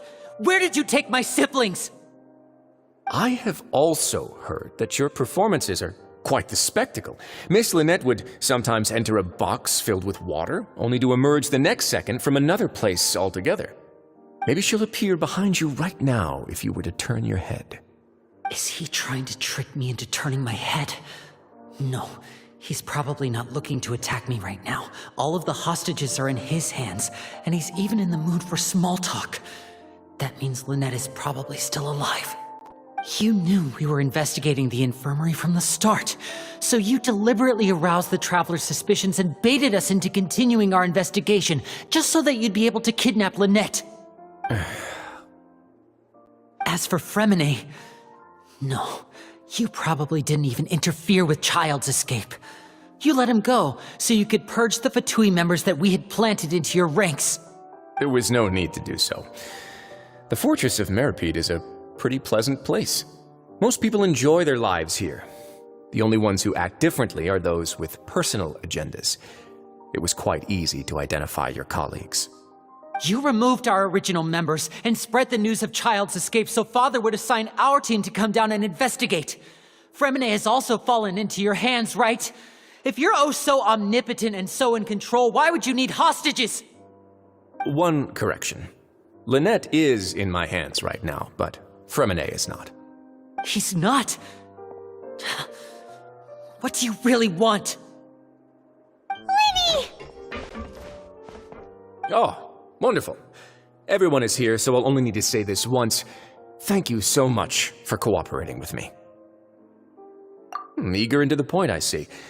Alas, only Miss Lynette is currently having a cup of the fortress's finest tea. Although, as per your original plan, Mr. Fremine should also have returned to the fortress by now. But he has neither shown up within my gates, nor has he been taken into any kind of custody. So where do you think he may be right now? Wait, You can't mean... You locked him outside in the sea? I closed the fortress's gate to the outside world. That's all. Fremene's a star diver, so he should be fine, right? No, we're still here, so he definitely tried to find a way to come back for us. So we can't assume he might have made a break for the surface. But why would I do this, you may be asking? To have an audience with you, of course. My intel tells me that Mr. Linney is a great magician, so it's only natural for me to want to have some cards of my own when it comes to negotiating. Besides, I do recall you mentioning to Miss Lynette that you've always wanted to have a face-to-face meeting with the Lord of the Fortress of Meripede, regardless of whether it was in a personal or a professional capacity. Well, you got your wish. So, you've been keeping tabs on us before we even set foot in the fortress. Some of my folks just happened to hear a thing or two, that's all. In any case, I will be straight with you. I was willing to play dumb and turn a blind eye, so we had a pleasant few days playing games together here. But once you started focusing on the Forbidden Zone, all of that changed. Mr. Linney, the cards are stacked against you right now. Miss Lynette is in my hands, and Mr. Fremene is still slowly being pickled out there in the brine. You know just as well as I that he cannot last out there forever. You need do but one thing to guarantee their safety. I would like you to contact your superior, and ideally invite her over for a cup of tea with me. You want to see Father? But why should she bother giving you an audience? Well, if she cares for the well-being of her dearest children, she should have plenty of motivation to join me for a parents' evening. I've heard that the bonds between the members of the House of the Hearth are like the bonds of family. I don't see why she would refuse. Why did you think Father sent us to handle the Fortress of Meripede? This place is basically a no-man's land. It wouldn't be fitting for anyone as important as a harbinger like Father to come here in person. Oh, I see. So it's because she doesn't care for my place here. That's such a shame. After all, I've amassed quite the tea collection. I was looking forward to sharing it with her. Both Monsieur Neuvillette and Lady Farina have already received many samples as gifts. Was this the extent of your master plan to get to Father? No matter how much pressure you may put on me, I won't allow you to use us to blackmail her. You people really are difficult to get along with. All I'm asking for is a face-to-face conversation. Does she truly have no interest in the fortress's secret? Mr. Linney, you have one last chance to invite your father here. If you refuse... Linney!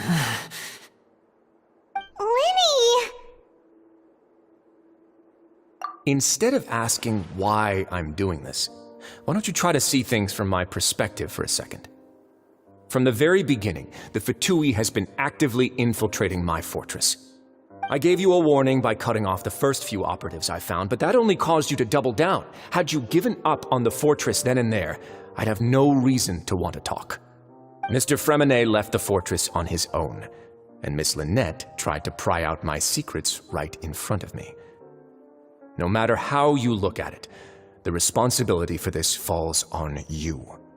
I shouldn't ask Father to do anything because of us. 6, 5...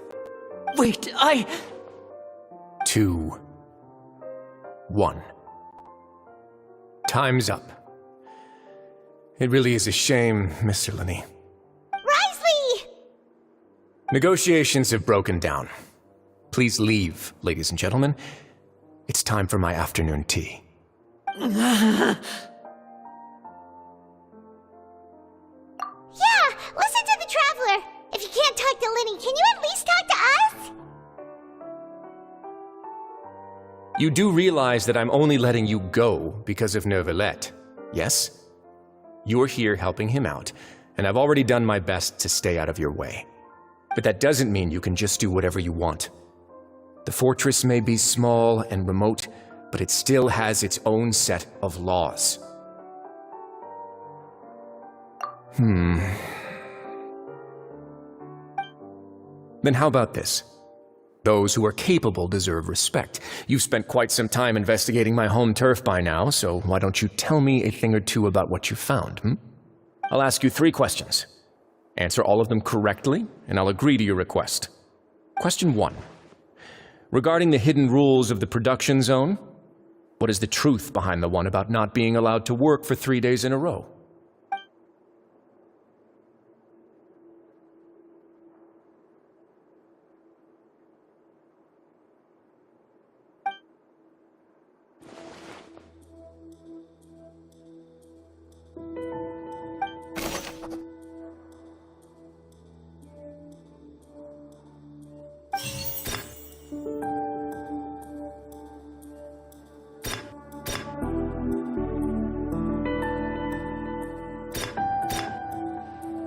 I've been told that the infirmary is always empty for the half hour just before lunch. But what could Sijuin be doing during that time?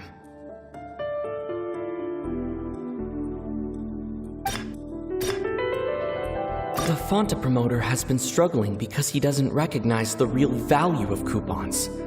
Meanwhile, the Duke believes that only idiots who don't understand the value of coupons will spend them on Fonta.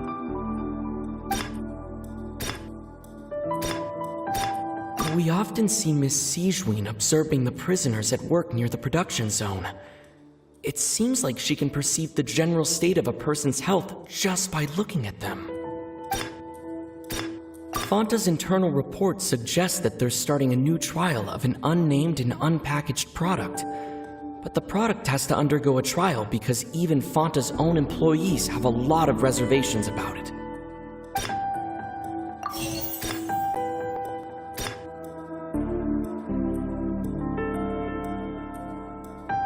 The research notes said that the Melusine race perceives the world very differently from humans. As a result, the Melusines have also developed a sense of aesthetics that appears rather strange and alien to humans. According to Collins, the Pancration tournament only took place because the Fonta company sponsored it. The company must want a return on their investment as well.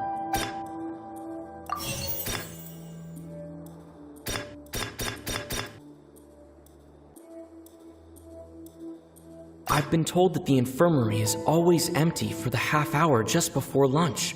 The Fonta promoter has been struggling because he doesn't recognize the real value of coupons. Meanwhile, the Duke believes that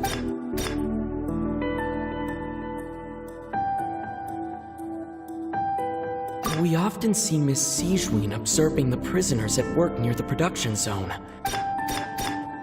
I've been told that the infirmary is always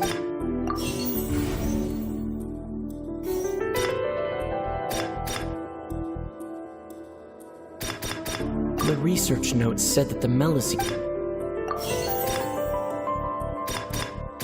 We often see Miss Sijuin The Fonta promoter has been struggling because...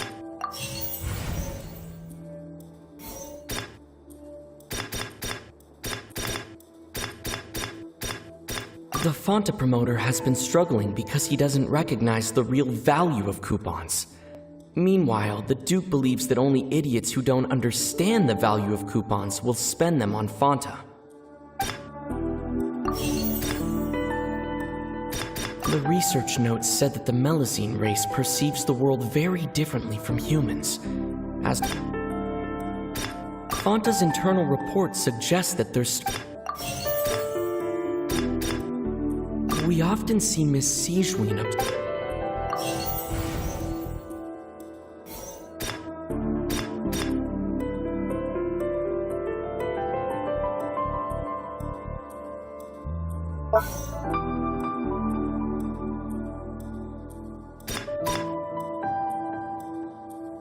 I've been told that the infirmary is... We often see Miss Sijuin observing the prisoners at work near the production zone. It seems like she can perceive the general state of a person's health just by looking at them.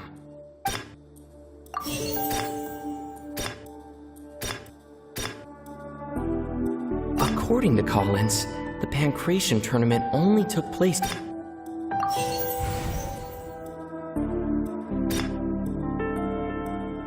Fonta's internal report suggests that they're starting a new trial of an unnamed and unpackaged product. But The product has to undergo a trial because even Fanta's own employees have a lot of reservations about it.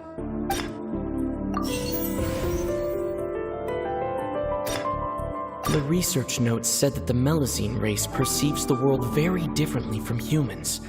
As a result, the Melusines have also developed a sense of aesthetics that appears rather strange and alien to humans.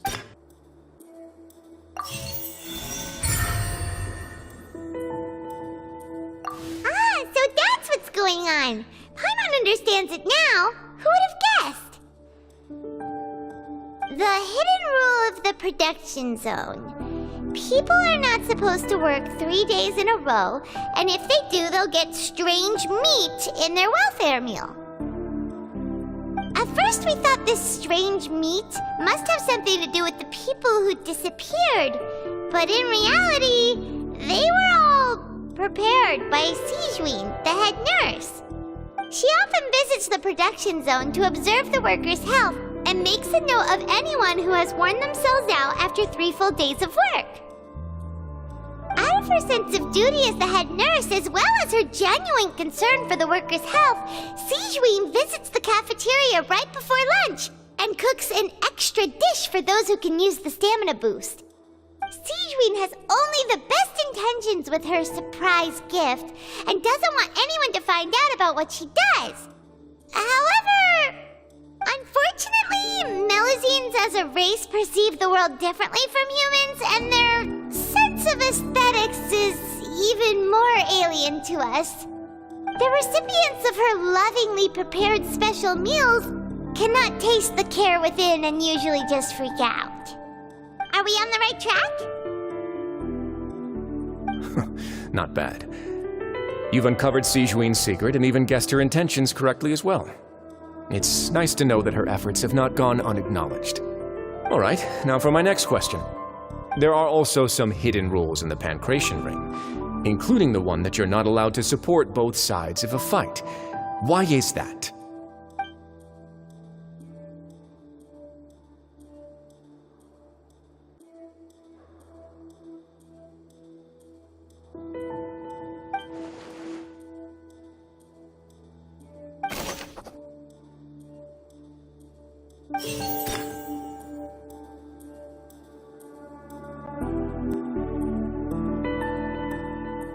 I've been told that the infirmary is always empty for the half hour just before lunch.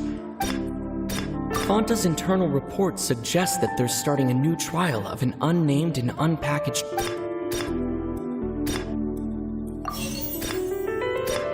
We often see Miss Sijween observing the The Fanta promoter has been struggling because he doesn't recognize the real value of...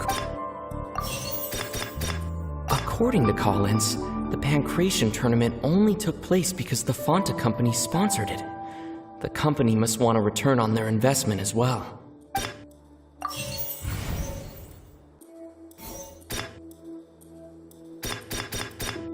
According to Collins, we often see Miss Sijween The research notes said that the I've been told that the infirmary is always empty. Fanta's internal report suggests... We often see Miss Sijween...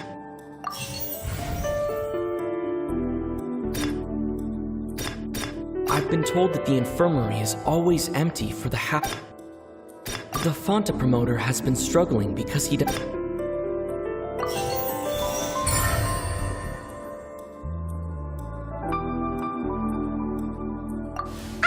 Paimon gets this rule too now, so there really was nothing to be afraid of.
pancreation ring is about how, people are not supposed to bet on both boxers at the same time.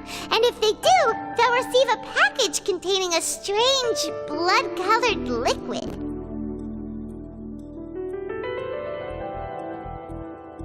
People get scared when they see it because they've subconsciously begun to associate it with the missing boxer.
But really, it's just a bottle of the latest yet-to-be-named and packaged new Fanta trial product.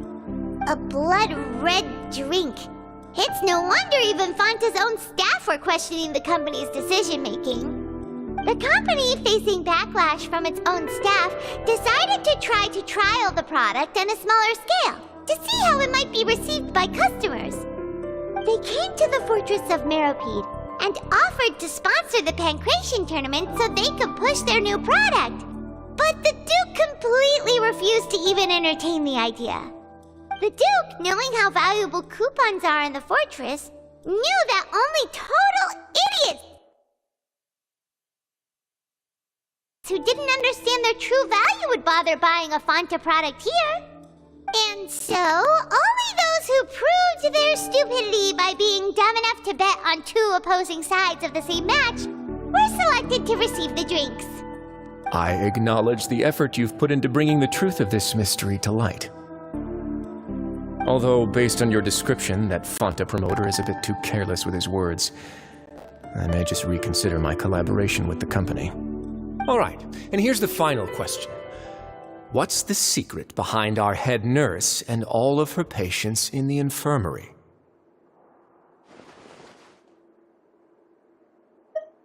Stop your cruel and pointless games, Risley! You know that we haven't finished our investigation, so there's no way we can answer the last question! The thought of sparing Lynette and Fremine never even crossed your mind! You'll pay for this! Ah! Lenny, are you alright? Oh, close one. I owe you, Sigewinne. That was a fantastic shot. It was nothing, Your Grace. Sigewinne? Though this gun may look like a toy, it's actually fully functional, as I just demonstrated. Sigewinne... You... Not at all. I am merely a resident of the fortress, and thus protecting it is my duty. When Monsieur Nervulette asked me to come here, he told me that my job would be to take care of the well-being of everyone here. I am merely discharging my duties. But if you mean what you just said, then isn't Linny someone you should be looking after as well? Isn't he a resident here just like the rest of us? But I really am just doing what Monsieur Nervulette told me to do. Everything I did, I've done to protect them. Had I not, they would be in far more dire straits right now. His Grace knows it too, right? Your Grace? Mind proving my innocence to them? My dear Sigewinne, whatever shall I do with you? Would it have killed you to just wait another minute or two? Well, it's nearly time after all. The way you do things can be truly frustrating sometimes, Your Grace. I figured I should try to talk some sense into you.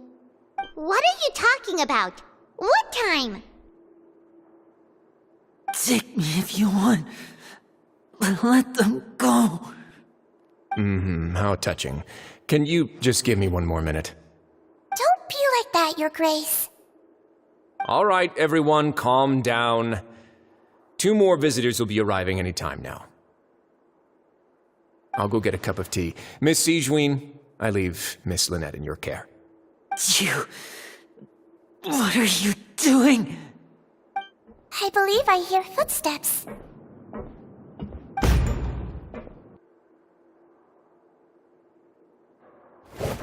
Some space, please. Ah, Miss Clorinde. My door. Fremine. Fremine! What's going on? What is Clorinde doing here? Work. I'm sorry about shooting you, Mr. Linney. The tranquilizing effect will begin to wear off soon. Please take it easy in the meantime, though. What happened to Fremine? Wasn't he diving just outside of the fortress? Why is he looking like this?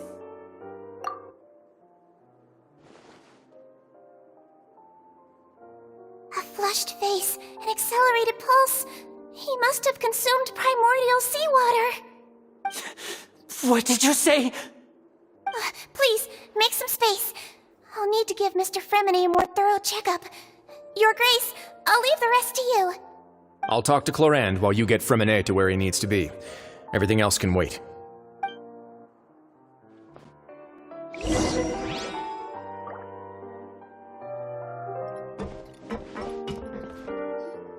What's that look on your face? I thought I made good time on the way back.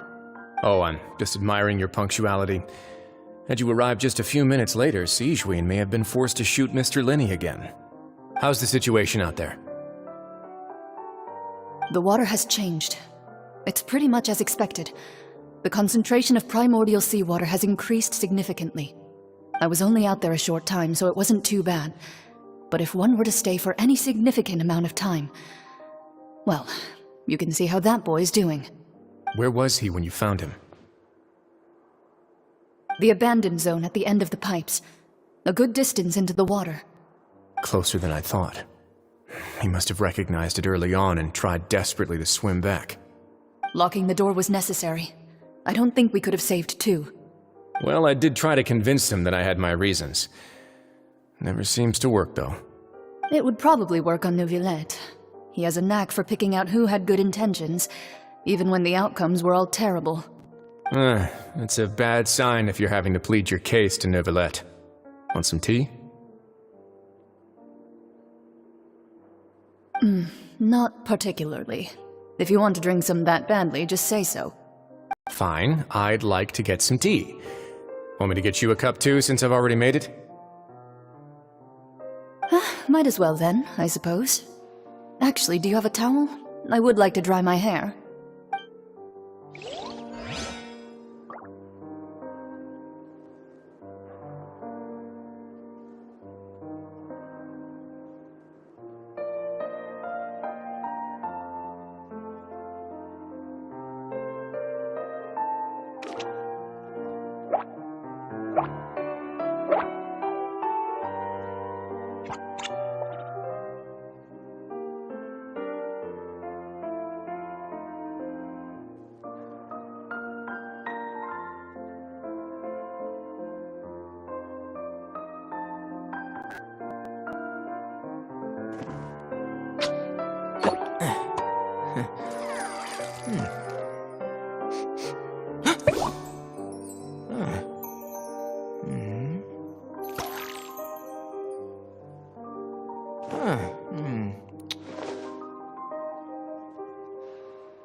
If you press a leaf between dry sheets of paper, you can make an attractive and handy bookmark.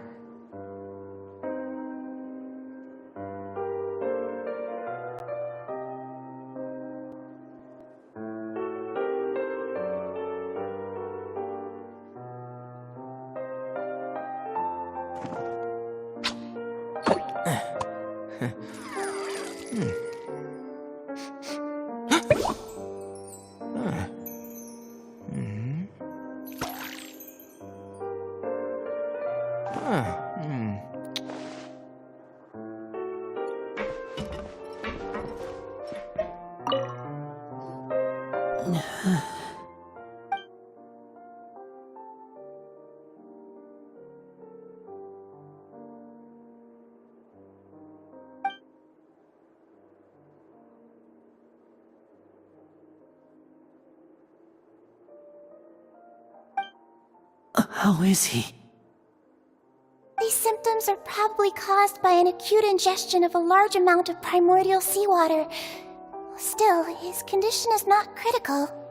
Of course, it would be best if he stayed for further observation. Let's leave him here for now, and move him to the infirmary once he's recovered a bit more. Sorry. I am aware that the infirmary may not be your favorite place in the world at the moment. We do only have a single clinic in the fortress, however. Why would he ingest a large amount of primordial seawater after leaving the fortress? How could that possibly happen? Please, look after Mr. Fremine for the moment. I'll go fetch some medicine and a respirator. Oh, I'll bring Miss Lynette back with me. Where is she? How is she right now? Oh, she just took a nap in an empty room after I tranquilized her. If my calculations are correct, she should also be waking up right around now. You might not believe me, but His Grace and I actually made some snacks and tea for her.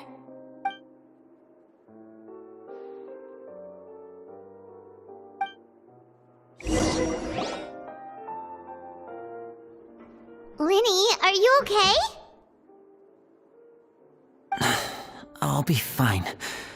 They're all here now. Don't worry about me. Are you sure? You don't look all right. My hands and feet are still a bit weak, but that's probably just the residual effects of the tranquilizer shot. I'm back, everyone. Lenny! Oh, Traveler, Paimon, you're here too. Fremine?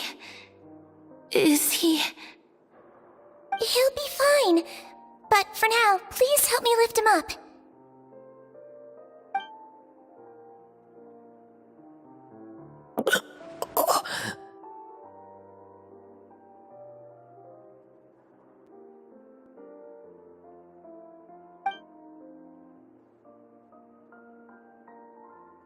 His breathing's beginning to slow down. Give me a hand and help me get him to the infirmary. Yeah, I'll take him from this side. Lynette, together? On it.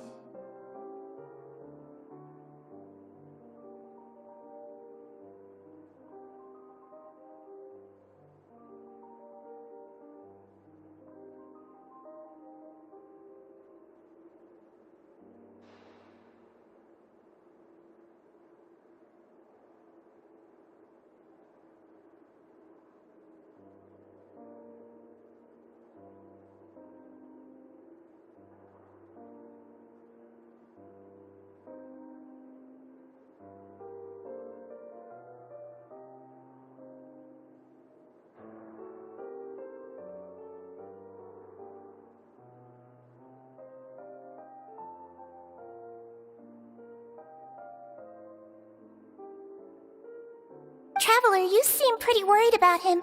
Want to come with us? The Duke and Clarande are gone. They probably went to get some tea. The Duke will explain the truth in just a bit. Miss Clarande will need a break, since she only just returned from rescuing Fremine out of the sea.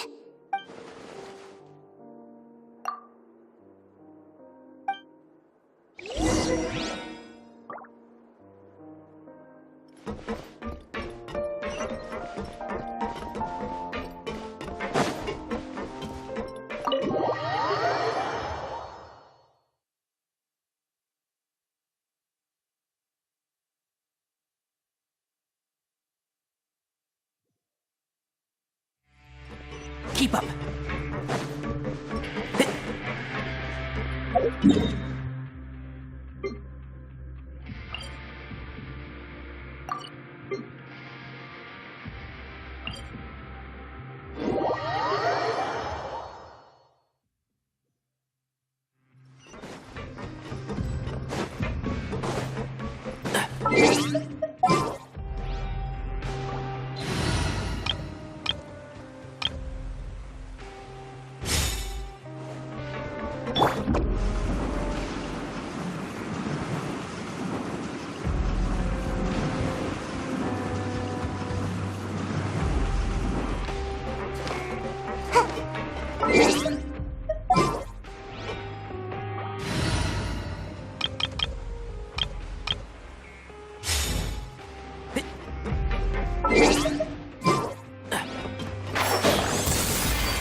He's awake. Fremine, how do you feel? Lenny. Lynette. We're all here. Where am I? The infirmary, at the Fortress of Meripede, Mr. Fremine, and you are no longer in any danger. How do you feel? Don't push yourself if you're not feeling up to it. Traveler. Paimon. It's been so long. The sea. There's something wrong with the seawater. Shh, it's okay. We can talk about it after you've recovered. No, listen to me. This is really serious. There's primordial seawater mixed into the regular seawater. I don't know why it's there, but no one should touch it. Pipes. Right, the pipes. It's all coming back to me now.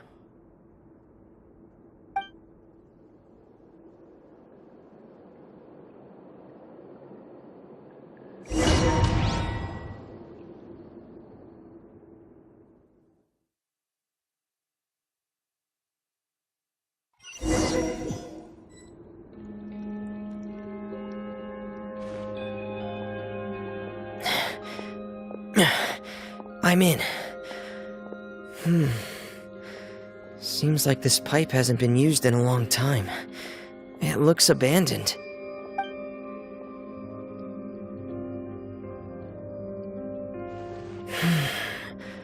Where could Master Child be?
This mechanism looks like it's been tampered with.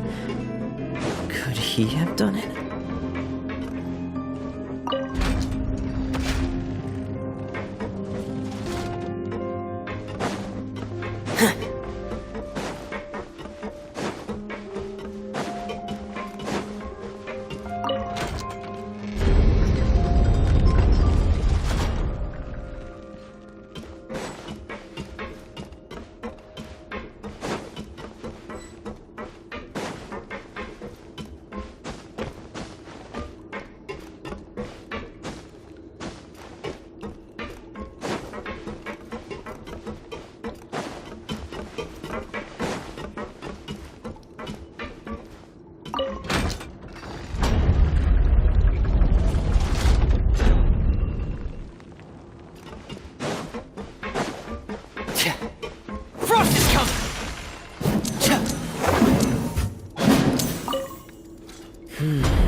getting stuck on something.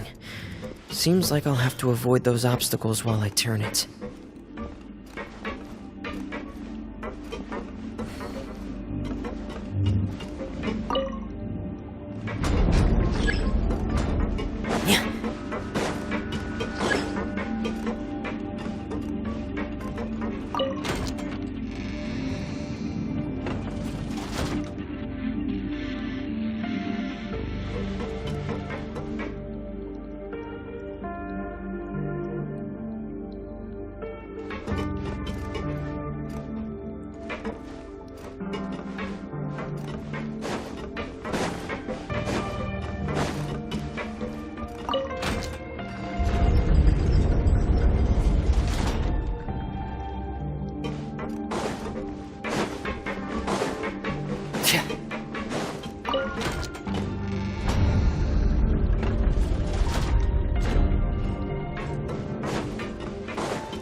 This is where the water starts.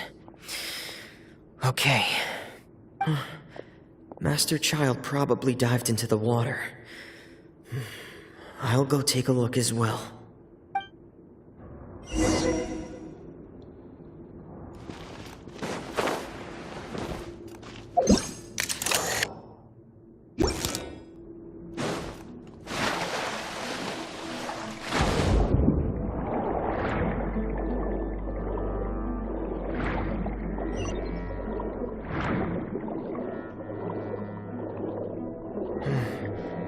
The vegetation here is a bit more sparse. These traces aren't natural. A person must have left them, and recently. I should be going in the right direction. Oh, there are traces here too. I need to keep going. Huh? The traces are gone. But I don't see where he could have gone from here. Wait. What the?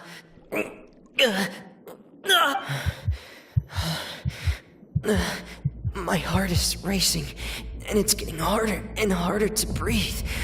What's going on? No good. I have to get back. They still don't know anything about what's going on. If I turn back right now, I should still be able to make it.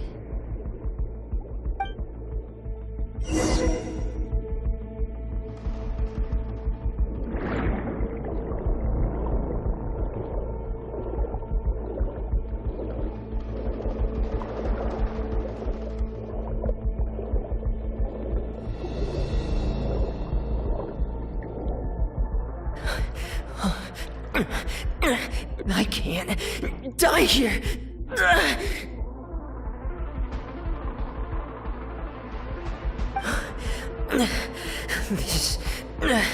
This is bad.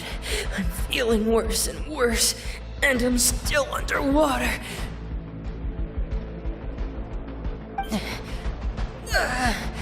I have to push on.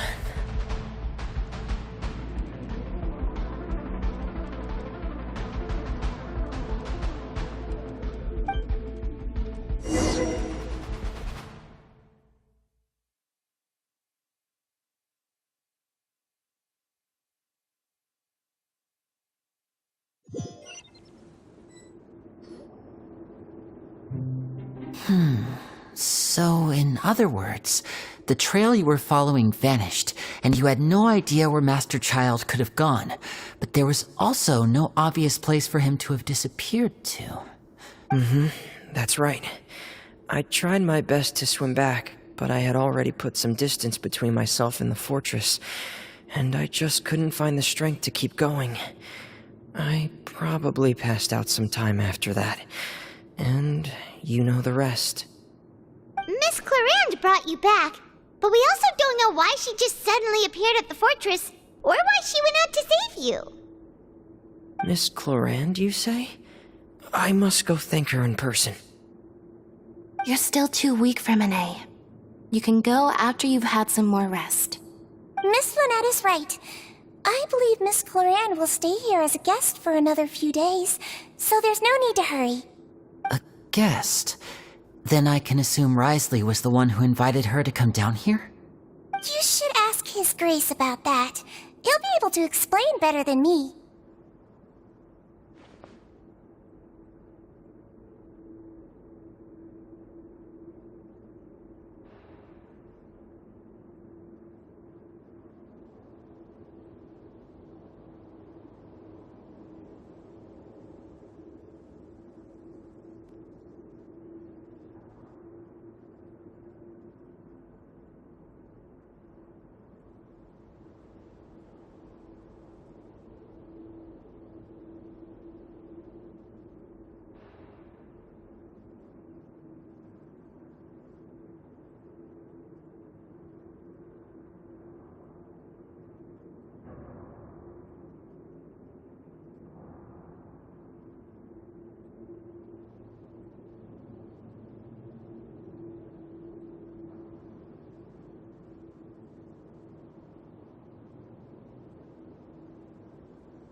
actually told us what's going on. Wanna come with us, Lenny? No, please go on without me. I don't want to leave just yet. Lenny. The logical part of my brain is aware that we're safe right now, but I still can't bring myself to leave. Both of you are just in danger.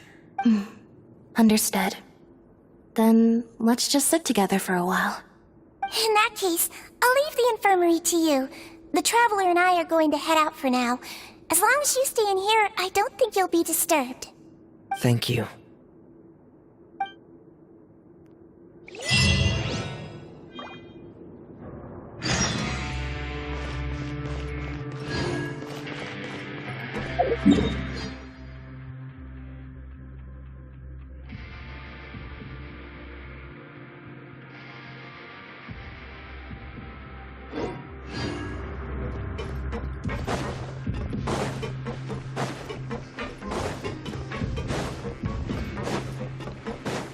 One with the Force.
Don't be afraid to make mistakes.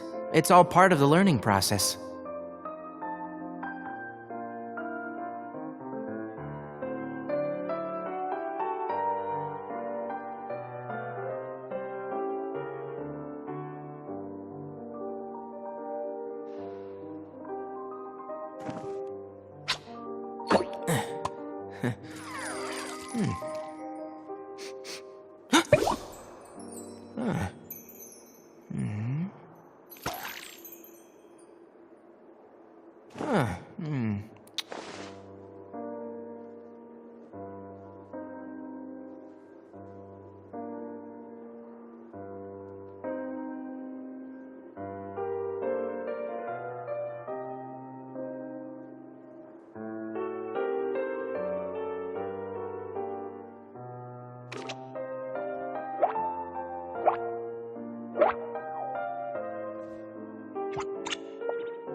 If you press a leaf between dry sheets of paper, you can make an attractive and handy bookmark.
The value of knowledge cannot simply be quantified in monetary terms.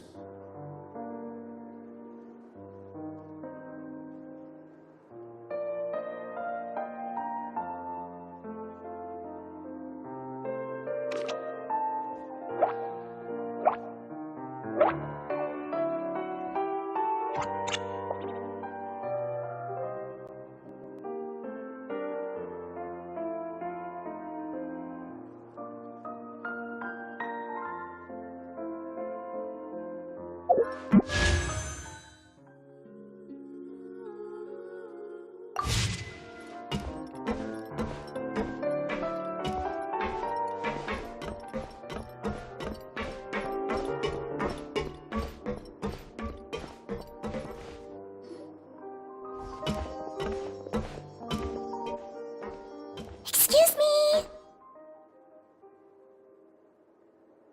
I take it Mr. Fremonet's condition has stabilized? Of course! I wouldn't have left the infirmary otherwise. I've been expecting those two, but might I inquire as to the purpose of your visit, Miss Siegewien? I wanted to check up on Miss Claran. How are you feeling? Mostly fine, I think. If you don't mind, I'd like to perform another quick physical exam. It'll just take a few minutes. All right. Thank you for looking out for me. I'll take my leave for now, then. Well, want to explain yourself, Risley?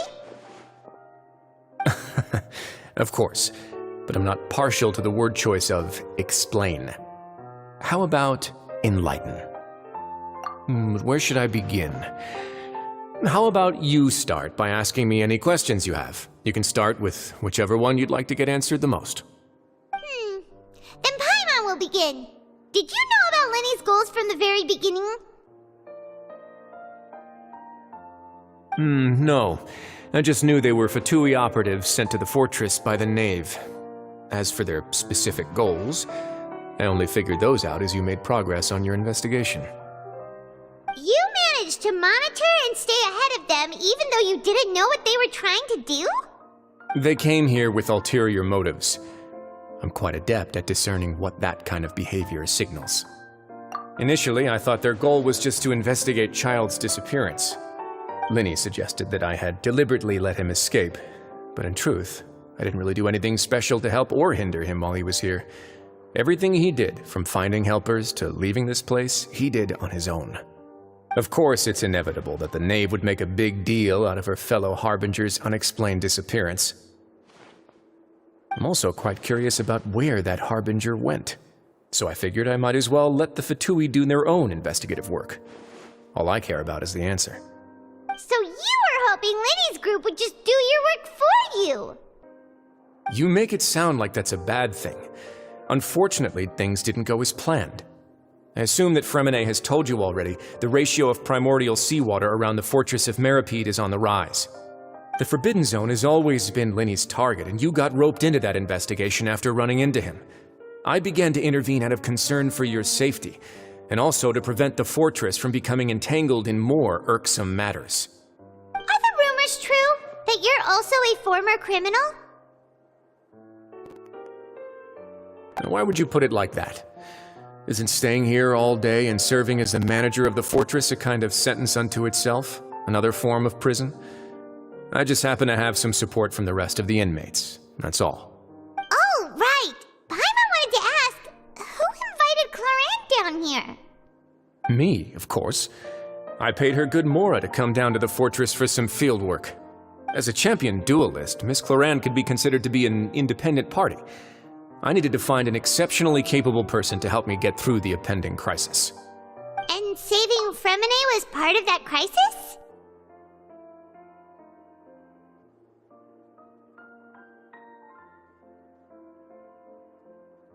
You can think of it like that, yes.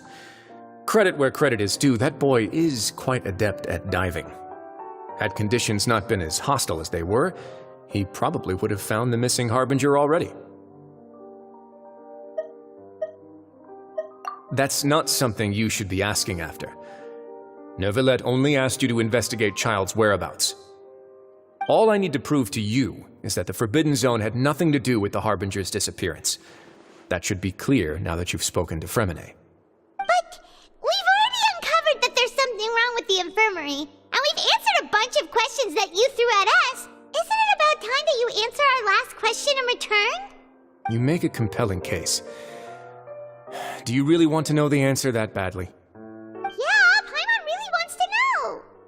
Even if the truth may not be pleasant? Follow me.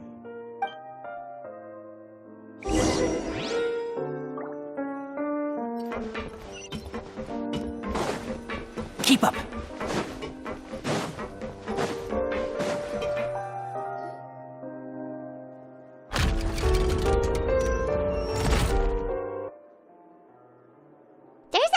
Door here? And a whole basement behind it? Huh. You're pretty good at hiding stuff, Risley. It seems you've forgotten just what kind of place the Fortress of Meripede is.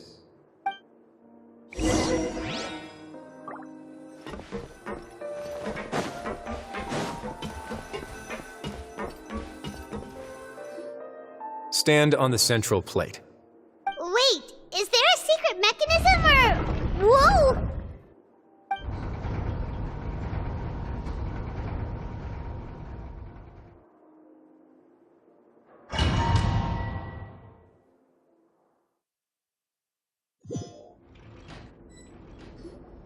So, this is the Forbidden Zone?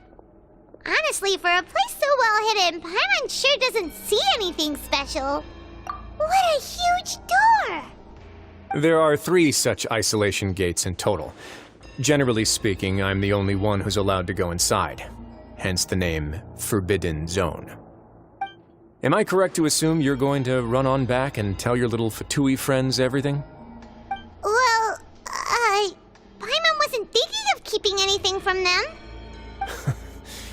Well, I'd advise you wait until you've seen the whole truth of this place for yourself before deciding whether or not to tell them.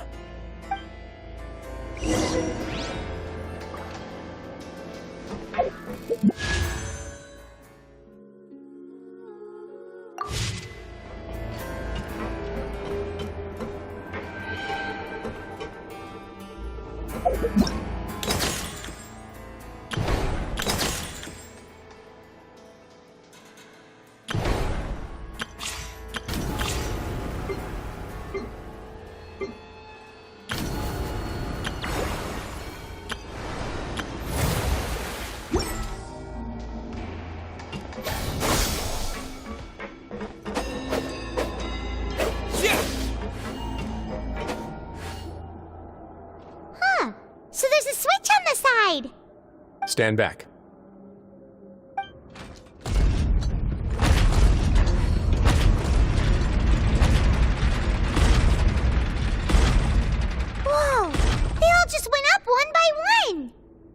Go on, have a look.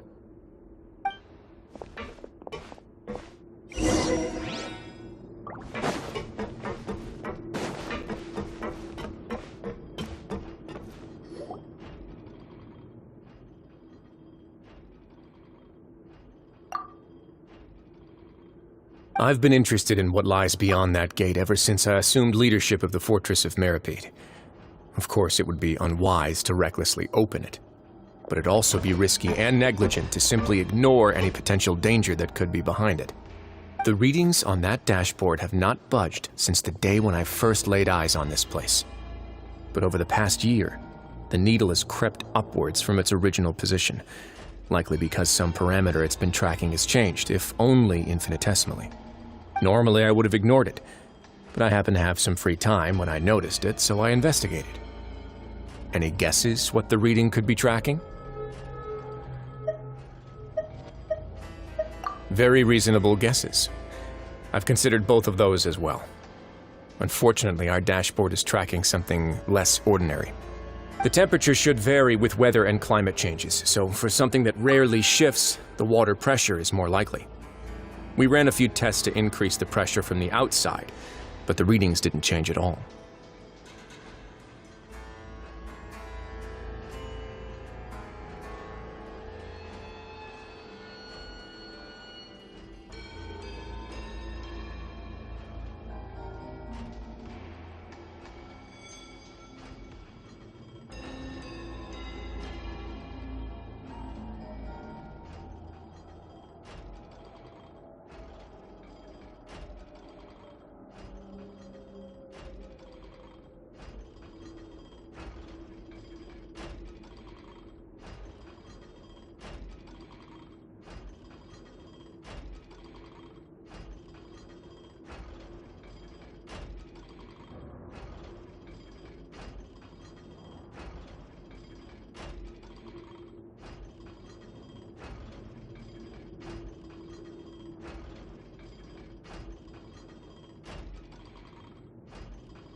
Later on, a few more possibilities occurred to me, such as a potential connection with the primordial sea. I began to make a few preparations based on that hypothesis. Over the past few days, the needle has moved again. With that, and the symptoms that Fremine displayed after leaving the fortress, I can now confidently conclude that the readings represent the concentration of primordial seawater in the seawater nearby. The concentration of primordial seawater? But we're already under the sea! And that is precisely the problem. We're at the bottom of the sea, and now we're surrounded by toxic seawater.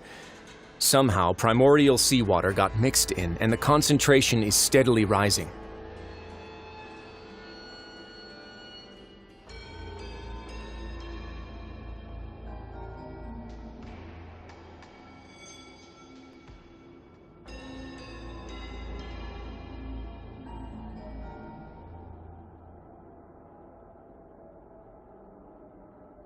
Yes, that's very likely. But forget about the two of us. Not even Novelette knows where the primordial sea could be, much less where we could find and plug a leak. Oh. Oh! Seems like you've figured it out. I believe the primordial sea lies directly beneath this sluice gate. For some reason, the primordial seawater levels have risen significantly, and it's now very close to us. The indicators are now red. Although the gate still stands, some primordial seawater has already leaked out and mixed into the sea around us. If this continues, soon it will no longer be able to hold back the primordial sea at all. Yeah, you know what the legends say. If this place falls, then everyone in Fontaine will be turned into puddles in the span of a night.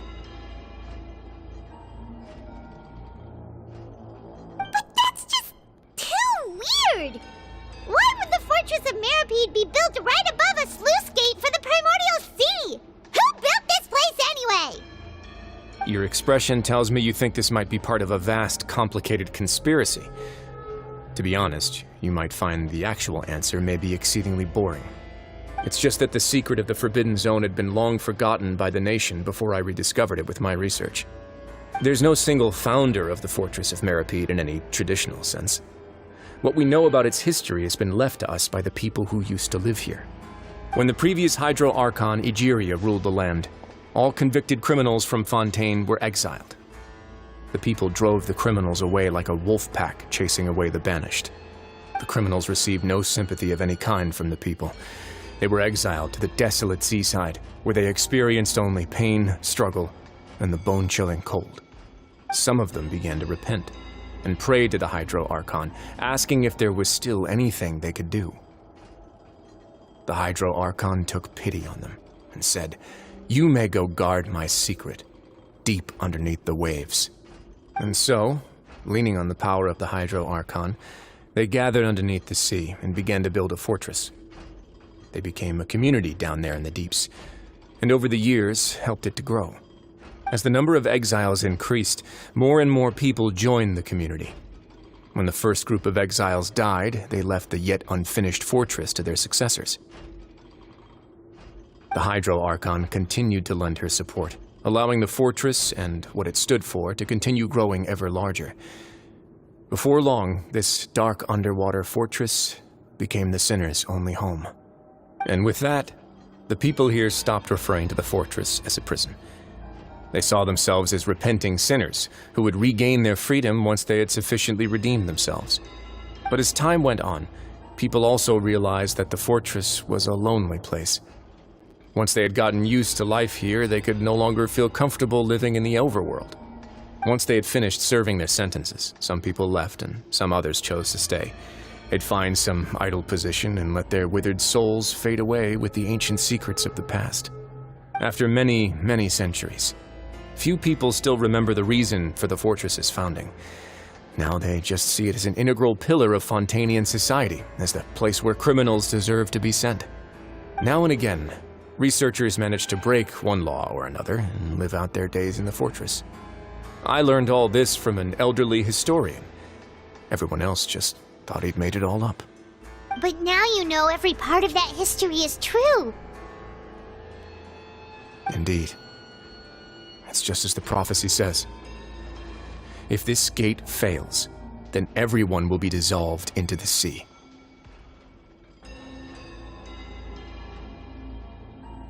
To be frank, not really. But sadly, that hasn't stopped this prophecy from proving all too accurate. Prophecies are troublesome things. Just hearing one will create the first wave of panic. Seeing signs of it will bring about the second, and actually witnessing it in real time, the third. Let's go somewhere else.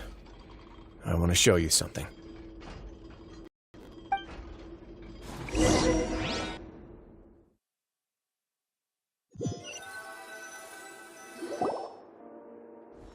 This is it. Your Grace, perfect timing. The results from our last round of experiments have... Wait, Jurier, he's not alone! Huh? Lorvine and Jurier? No need to panic, you two. I've already told them about our plan. What? After you warned us not to tell a single soul about any of this? I'm skeptical as well. Are you sure they are trustworthy? The results speak for themselves, don't they? These two may already know more than you could ever imagine. All right then, if Your Grace insists. They seem harmless enough, so I'll trust them for now. How about some reintroductions? This is Jurier, one of the highest-ranked researchers from the Fontaine Research Institute. He used to work under Edwin. I trust that you've heard of Edwin? He's the one who blew the whole institute sky high. Everyone knew he was a bit crooked in the head, but you're not local, so I guess it's possible for you not to have heard of him. Edwin's main areas of research were archaeum and gravimeters. As his assistant, Jurier is quite familiar with them as well. I hired him to be my technical consultant. You want to blow up the fortress of Meripede? Ah, what a lovely idea. I'm already imagining it in my head. Gotta admit, I'm tempted as well. Guys, focus! Focus! That taskmaster over there is Miss Lorvine, and is also one of my technical consultants. While Jurier used to be Edwin's assistant, she used to be Jurier's assistant. Ooh, are they together?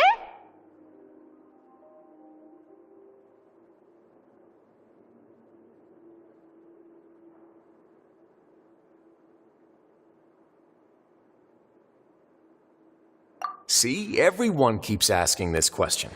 Are you too sure you're not a couple and just using your work as a convenient cover? Your Grace, I am not in a relationship with this man. If I dated her, I'd officially be madder than Edwin. Jeez, forget I said anything then. Follow me. Whoa, there's another door that goes right up. Your constant amazement makes it seem like the fortress can do anything. But Paimon really thinks everything's super cool.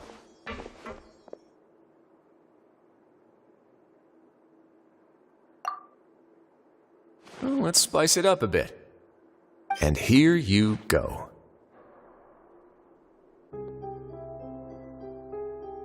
What a huge ship? This is also a production zone that Paimon's never seen before. What's going on? How much do you know about Fontainian history? Not much at all. Well, then maybe you haven't heard the story of ancient Lemuria.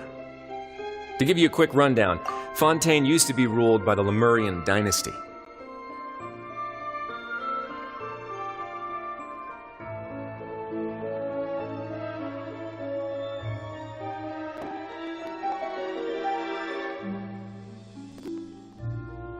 According to legend, the Lemurian king Remus came to this land after being inspired by divine revelation and found the seer Sibila, who had taken on the form of a golden bee. Taking the golden bee with him and riding on a huge ship, the Fortuna, he created his nation above the surging waves.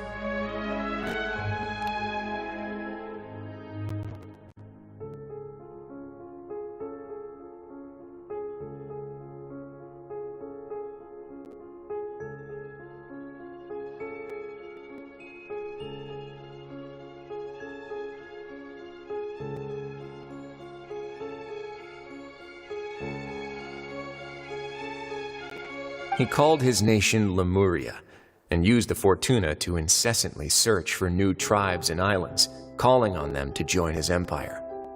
There's a ship in this story too?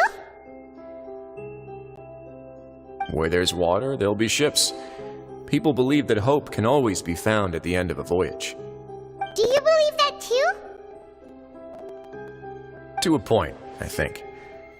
As you've already seen, I have a whole factory's worth of labor, materials, and technology at my disposal. Certainly can't hurt to give it a try. So the moment I began to speculate that the primordial sea might lie underneath the gate, I also began this project. Were you inspired by the legendary Fortuna? Maybe. Fontanians need something to hold on to cope with the impending disaster.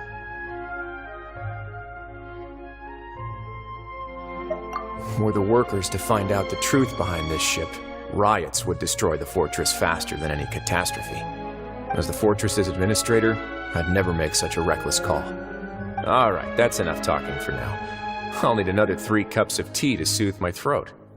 Do you have any other questions? Seems like you're good. Come on, I'll take you back.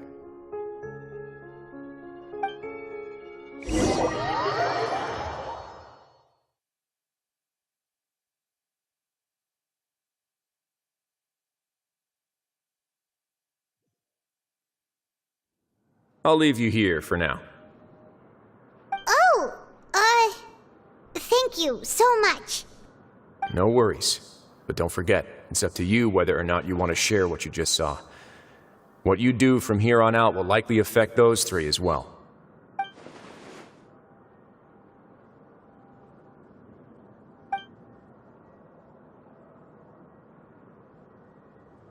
Yeah, we'll put a lot of thought into it for sure. Great. I look forward to what happens next.